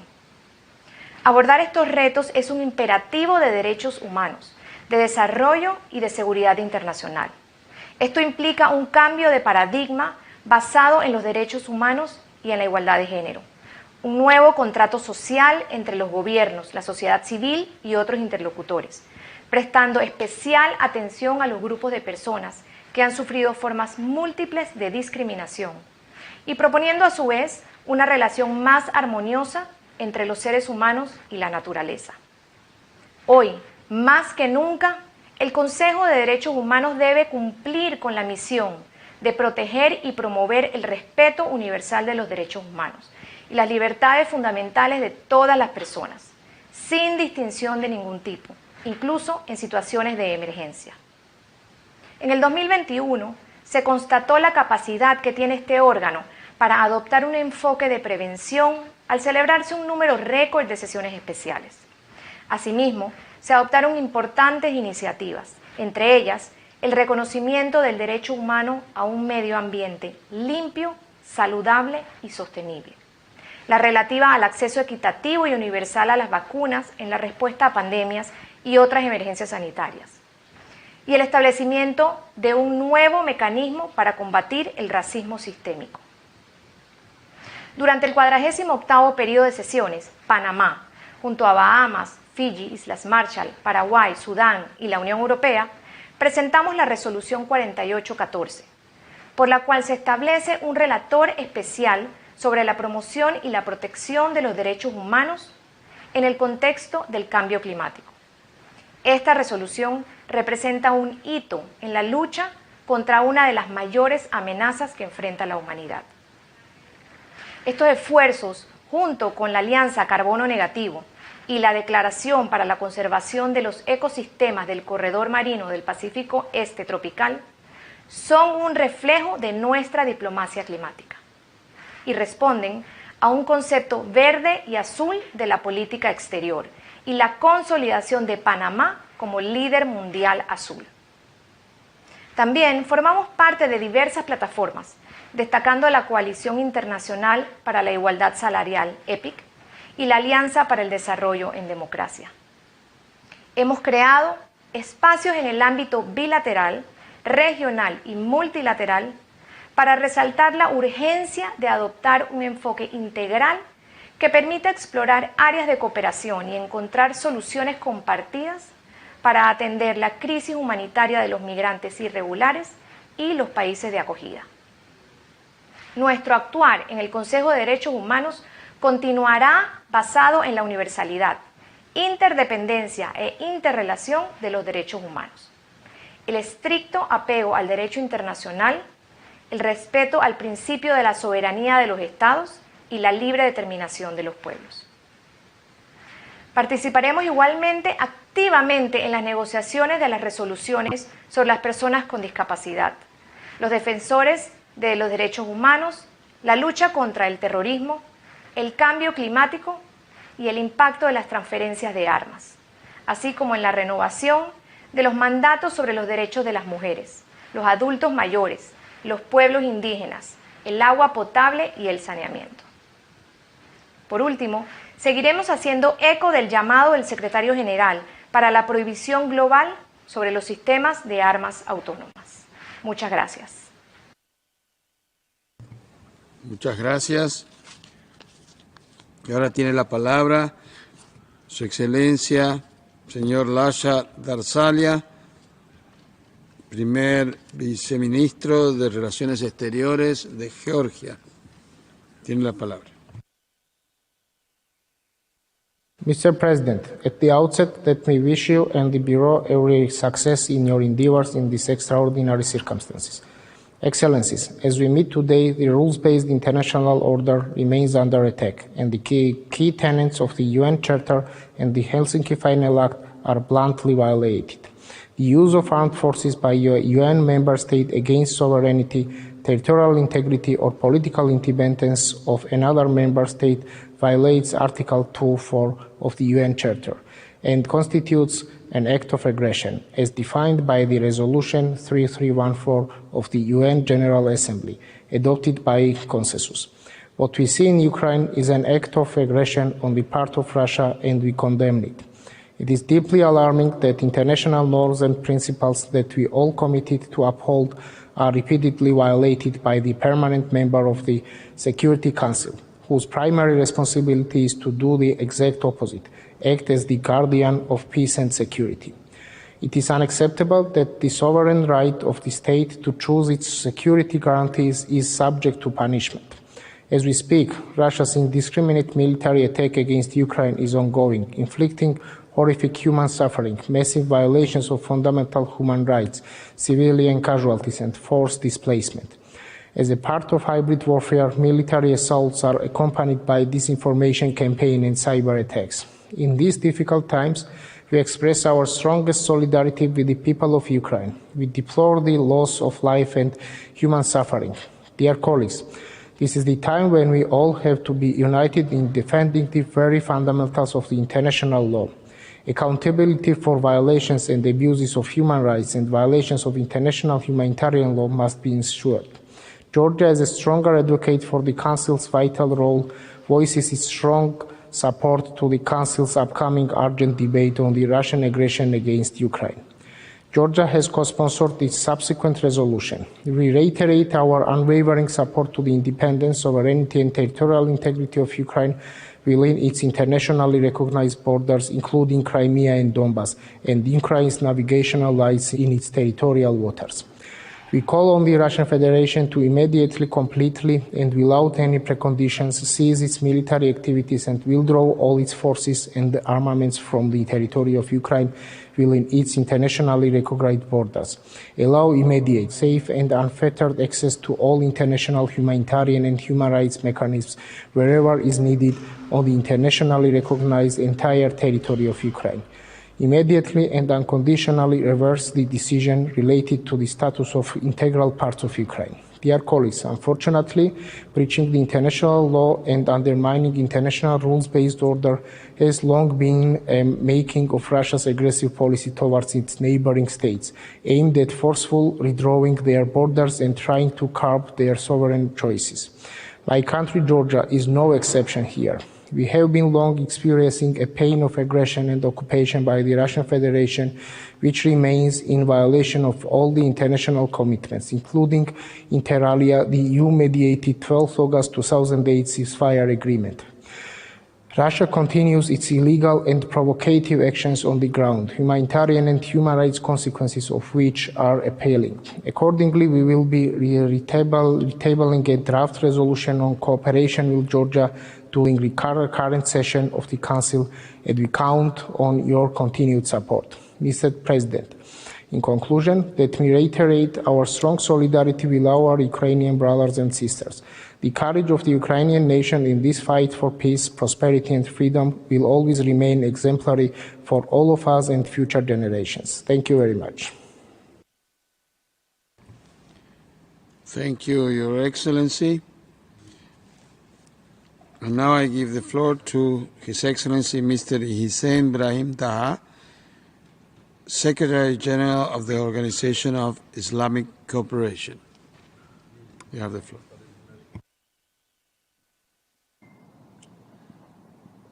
Monsieur le Président, Madame le Haut-Commissaire, Mesdames et Messieurs les chefs de délégation, Mesdames et Messieurs, la promotion de la protection des droits de l'homme pour tous, sans discrimination aucune, constitue le baromètre des références démocratiques les plus réalistes d'une société. Je suis donc très heureux de m'adresser à ce Conseil qui promet et protège les droits de l'homme comme l'un des trois piliers des Nations Unies. Alors que les Nations Unies offrent un espace commun à toutes les nations, grandes et petites, pour œuvrer ensemble au bien commun de l'humanité dans un climat de paix et de sécurité, cet organe sert de guide et de boussole morale. Mesdames et Messieurs, les progrès technologiques nous rendent chaque jour plus interdépendants d'une manière que nous n'aurions jamais imaginée. Cette indépendance suggère que nous avons non seulement un avenir commun, mais aussi un présent commun. En conséquence, nous devons poursuivre des politiques communes, des politiques universelles, de par leur nature durable, de par leur caractère à mettre en œuvre de manière non discriminatoire à tous les niveaux. Pour y parvenir, nous devons dépasser nos intérêts étroits et œuvrer ensemble pour des politiques qui renforcent la paix, la sécurité, le développement et les droits de l'homme à tous les niveaux. Ainsi, nous créerons un modèle meilleur où nous pourrons vivre en paix et en harmonie et le partager fièrement avec les générations futures. Ce Conseil doit prendre les devants sur ce sujet. Je vous assure que l'OCI sera un partenaire actif dans ce processus.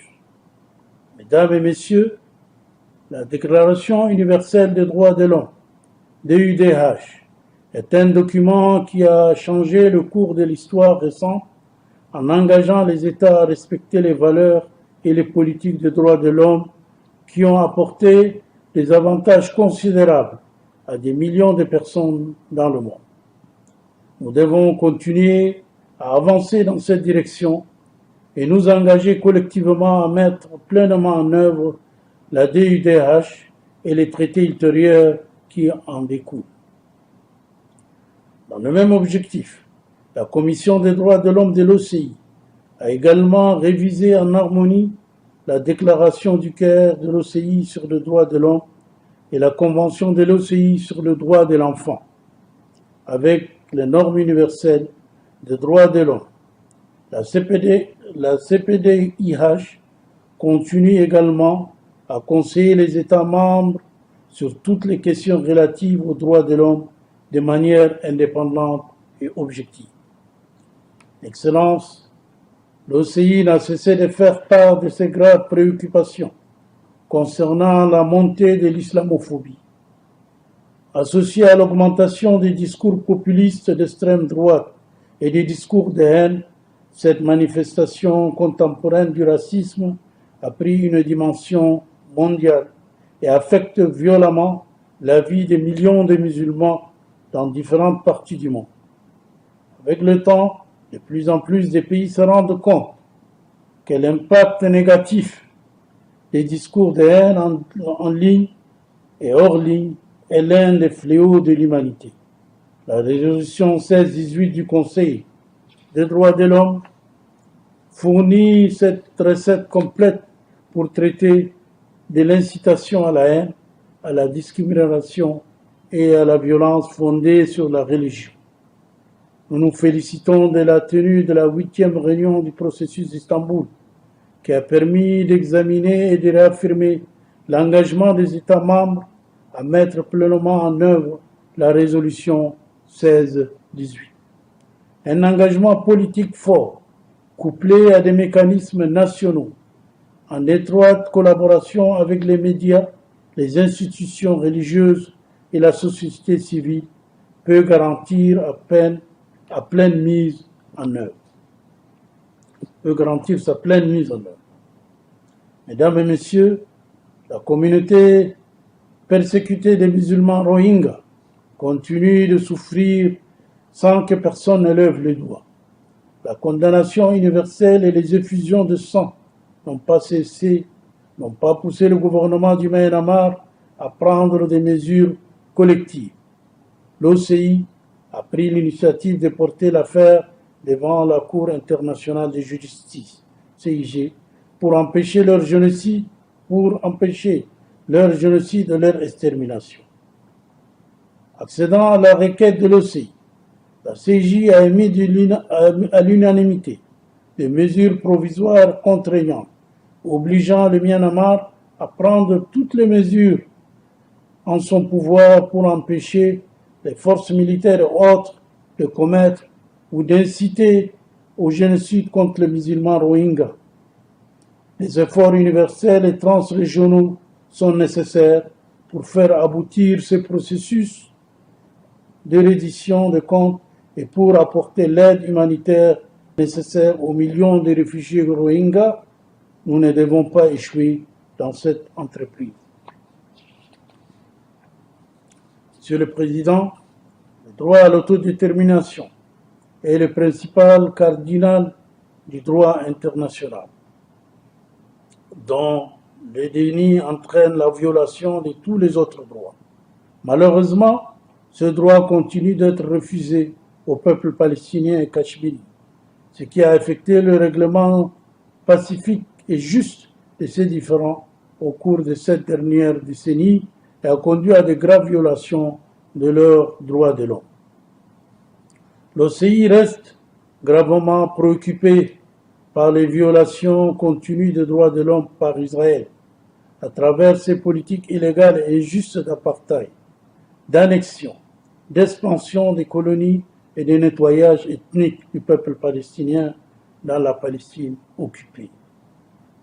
L'OCI réaffirme que la paix et la nécessité au Moyen-Orient et la sécurité au Moyen-Orient ne peuvent se réaliser qu'avec la fin de l'occupation israélienne du territoire palestinien occupé depuis 1967. Ce Conseil doit continuer à soutenir la juste cause de la Palestine et appuyer tous les efforts permettant aux Palestiniens d'obtenir leurs droits inaliénables, y compris le droit à l'autodétermination.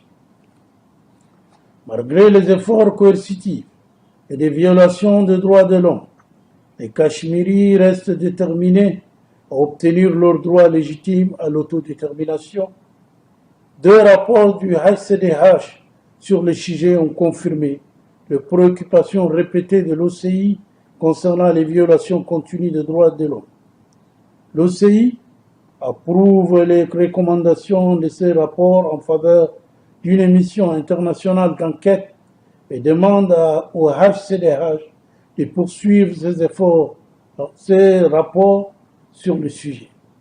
Nous appelons également à une résolution pacifique du conflit au Cachemire, conformément aux résolutions pertinentes du Conseil de sécurité des Nations Unies et aussi aux souhaits du peuple cachemiri. La situation des droits de l'homme en République centrafricaine, RCA, reste une source de préoccupation. L'OCI coopère activement avec ses partenaires internationaux, y compris le gouvernement de la RCA, pour instaurer la paix et la stabilité dans le pays par le biais de diverses initiatives, notamment en fournissant une assistance humanitaire. La communauté internationale, en particulier les Nations Unies, est invitée à prendre des mesures concrètes pour permettre au pays et à la région de retrouver la paix, la sécurité et la stabilité. Le Conseil des ministres des Affaires étrangères de l'OCI sur l'Afghanistan, qui s'est tenu récemment, a réaffirmé que le développement, la paix et les droits de l'homme sont liés. L'OCI est donc engagé avec les autorités afghanes sur toutes ces questions.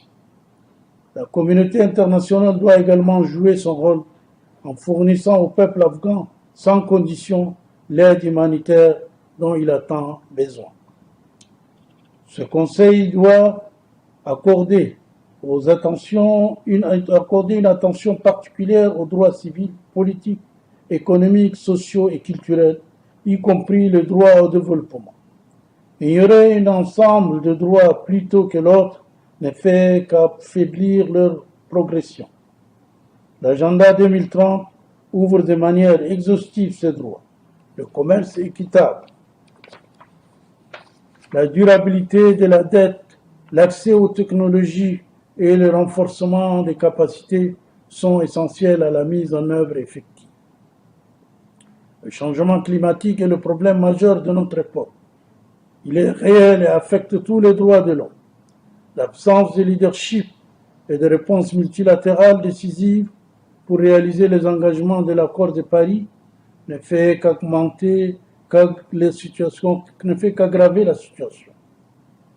Nous devons nous unir tous pour y faire face, afin d'offrir à nos générations futures la responsabilité, la possibilité de vivre dans la paix, la prospérité et la sécurité.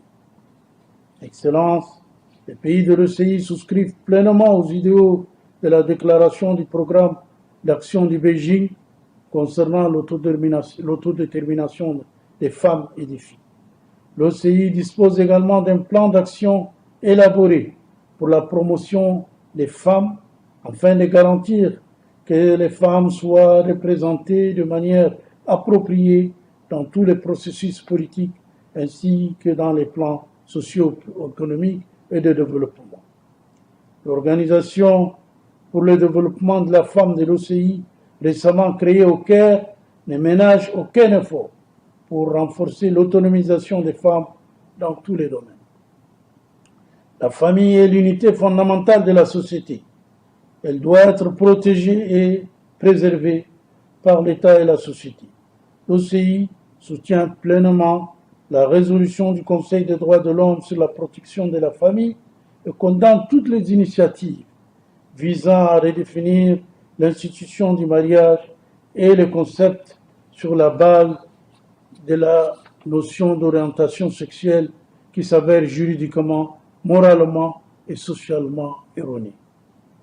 Mesdames et messieurs, cette année marquera le 75e anniversaire de l'ONU. un moment important pour renouveler notre engagement à défendre le respect, la dignité et l'égalité de droits de tous les êtres humains. Réaffirmons notre détermination à défendre les droits de l'homme universels, quelles que soient les difficultés, afin de construire un avenir commun et juste pour l'amitié, pour l'humanité. Je vous remercie. Merci, Son Excellence. Y ahora le doy la palabra a Su Excelencia, la señora Gillian Triggs, Assistant High Commissioner for Protection of the United Nations High Commissioner for Human Rights. Sorry, for refugees. Mr. President, Excellencies, ladies and gentlemen, thank you for inviting me to address the Human Rights Council on the 10th anniversary of the Voluntary Trust Fund, a fund created to ensure the inclusion of least developed countries and small island developing states in human rights protection. Today's theme is the mainstreaming of human rights throughout the United Nations system. For human rights apply to all individuals without discrimination. As Assistant High Commissioner for Protection with the UN Refugee Agency, I welcome the opportunity to highlight the specific protection needs of asylum seekers and refugees and of all those forcibly displaced in their own country or who are stateless. People who've been forcibly displaced, today about 84 million people, 50% of them children, are highly vulnerable to persecution, discrimination, abuse and violence. They're in desperate need of the protection that international, regional and national human rights laws and mechanisms can and do offer. The COVID-19 pandemic. Yeah, the reason for stopping is that it's a video that is planned for tomorrow's panel discussion, not for the high-level segment on the mainstreaming. So, just a minute, please. I need to clarify what's going on. Thank you.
Okay, so the refugees, we will move it for tomorrow's panel.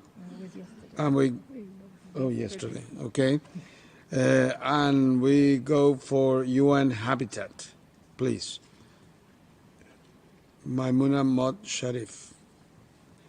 I hope she was there, but it was this one, right? So that Okay. I hope she got her floor. Mr. President of the Council, Secretary General, High Commissioner, Excellencies, distinguished delegates, colleagues, friends, ladies and gentlemen. The mandate of UN Habitat to help member states achieve sustainable urban development for all is fundamentally grounded in the Universal Declaration of Human Rights. This has been reflected in the deliberations of the Human Rights Council on a variety of human settlements-related issues. It is within this framework of a human rights-based approach to development that I reiterate that the Secretary General's call for an immediate cessation of hostilities and the return to normalcy in territory of Ukraine. Civilians always pay the highest price. This is why the United Nations is scaling up our humanitarian operations in and around Ukraine. To the mayors and community leaders on the front line, my admirations for your courage and leadership during this difficult time. At UN Habitat, we work to provide policy advice and technical assistance to help member states progressively advance towards the universal achievement of rights associated with an adequate standard of living and access to adequate land, housing, water and sanitation, safety and a healthy urban environment are basic pillars of UN Habitat's program of work. Following a human rights-based approach, we prioritize the needs of the poorest and those facing the greatest vulnerability at global, regional, and local levels. This includes the needs of those displaced by conflict or natural disaster. As Executive Director of UN Habitat, I have prioritized housing, climate change, and the location of the 2030 Sustainable Development Agenda with the human rights approach as the foundation of all that we do. Member states are currently facing a complex and severe housing crisis. It is estimated that the global shortage of adequate housing may exceed 440 million units by 2025. That means more than 1 billion people are without a human right to health, security, and well-being.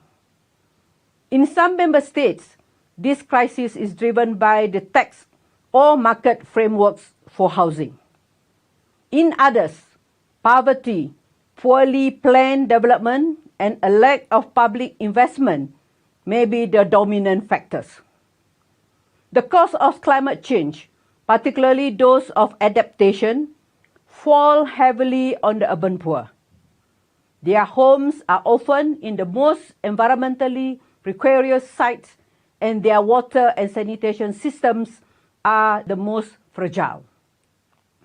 Whether it is housing, the provision of basic services, or wider questions of a healthy environment for communities, responsibility often falls to local governments. National governments will set the policy agenda and assign responsibilities. As a former mayor, I know that it is essential to harness the experience and skills of local governments and ensure that they have proportionate resources to their obligations. We must localize the Sustainable Development Goals. Across of all these issues and contexts, the rights-based approach championed by the Secretary General in his call to action and in our common agenda is an effective framework. Considering how national and subnational governments can respect, protect, and fulfill the rights of their citizens and effectively engage them in this process produces better policy with more sustainable outcomes. UN Habitat's partnership within and beyond the UN family reflect this. We have worked closely with the World Health Organization for many years on policy advice and technical assistance to improve human health in the urban environment. This partnership now includes looking forward to a post-COVID world and considering the ways in which the pandemic has reminded us of the value of good planning and of an adequate home. We welcome the convening of advisory groups on urban development by the presidents of the General Assembly and the Secretary General and the UN Economic Commission's convening of a forum of mayors. These have the potential for establishing a regular dialogue between subnational governments and multilateral forums that will help deliver our sustainable development ambitions at the local level. This is fundamentally a dialogue about how to deliver human rights all the way to people's doorsteps. I wish the Human Rights Council the best in its coming deliberations, where you touch upon issues of human rights in cities and the variety of rights related to achieving an adequate standard of living in human settlements. Please count on our support. Led by our recently established Geneva office and with the support of our global network, we will follow and contribute where appropriate. We will also seek to support the efforts of the High Commissioner and Member States to consolidate and advance the Universal Periodic Review process. We are ready to provide technical assistance to support delivery of agreed recommendations. We also look forward to facilitating the engagement of subnational governments to ensure effective implementation at the local level. I look forward to working with all of you to achieve a better urban future. Let me end by inviting all of you to the 11th sessions of the World Urban Forum, which will take place in Katowice, Poland from 26th to 30th June 2022. Thank you. Thank you. And the last speaker is His Excellency Mr. Ib Petersen, Deputy Executive Director of the United Nations Population Fund. You have the floor. Excellencies, distinguished guests, protecting human rights for all people is a precondition for individual well-being and for sustainable development.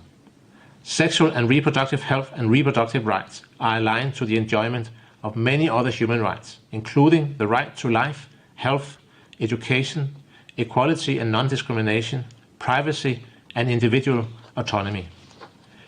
UNFPA works to empower individuals and communities to claim their sexual and reproductive health and rights and advance gender equality to achieve the vision of the 1994 International Conference on Population and Development Programme of Action and the 2030 Agenda for Sustainable Development. The impact of COVID-19 pandemic threatens to undo years of progress in advancing women's health and rights. We have seen sexual and reproductive health services disrupted and human rights under increasing pressure around the world. Now, more than ever, we must stand with women and girls and stand up for their human rights. This year, the High-Level Political Forum on Sustainable Development will deliberate on building back better from COVID-19 while advancing the full implementation of the 2030 Agenda. UNFPA urges all stakeholders to renew their commitment and take strategic action to advance sexual and reproductive health and rights and gender equality. It's of critical importance to the broader sustainable development agenda. And for UNFPA's part, as reflected in our recently adopted strategic plan for 2022 to 25, we will continue to push forward for women's and girls' rights and choices. Our efforts focus on achieving 3 transformative results by 2030. 0 unmet need for family planning, 0 preventable maternal death, and 0 gender-based violence and harmful practices, including female genital mutilation and child marriage. The promotion and protection of human rights, particularly the rights of women, girls, young people, and those population groups whose sexual and reproductive health and rights are most at risk, will help us accelerate progress and reach those furthest behind. For UNFPA, standing up for human rights in particular means 3 actions: helping address inequality and discrimination, supporting governments to provide quality services aligned with international human rights norms and standards, and strengthening accountability systems to bring to light systemic and structural shortcomings that underlie human rights violations. Together with our UN partners and civil society organizations, UNFPA supports intergovernmental processes for the development of international human rights standards, as well as accountability frameworks for monitoring the implementation of recommendations on sexual and reproductive health and rights. Yet, norm setting needs to be translated into effective implementation on the ground. And to promote this, UNFPA stresses the importance of continued engagement with international human rights mechanisms, such as the UN treaty bodies, special procedures of the Human Rights Council, and Universal Periodic Review. We welcome the initiative taken by a number of member states in using language from their commitments made at the Nairobi Summit on ICPD 25 to ensure that the implementation of human rights recommendations and related ICPD commitments go hand in hand. At UNFPA, we want to walk the talk, and we know that only that which can be measured matters. So our new strategic plan therefore includes an indicator to assess the follow-up and implementation of recommendations of international and regional human rights mechanisms related to discriminatory social and gender norms and practices on sexual and reproductive health, gender-based violence, and harmful practices. And to this end, we will strengthen our collaboration with government entities coordinating the implementation of human rights recommendations, and we will support the monitoring role of national human rights institutions and all other stakeholders. Human rights laws apply in all circumstances, so building accountability to women and girls across the humanitarian, development and peace nexus is a priority for UNFPA. We are on the ground before, during and after the crisis. We work closely with governments, local NGOs, UN and other partners to ensure that sexual and reproductive health and rights and the prevention and protection from gender-based violence are integrated into emergency responses.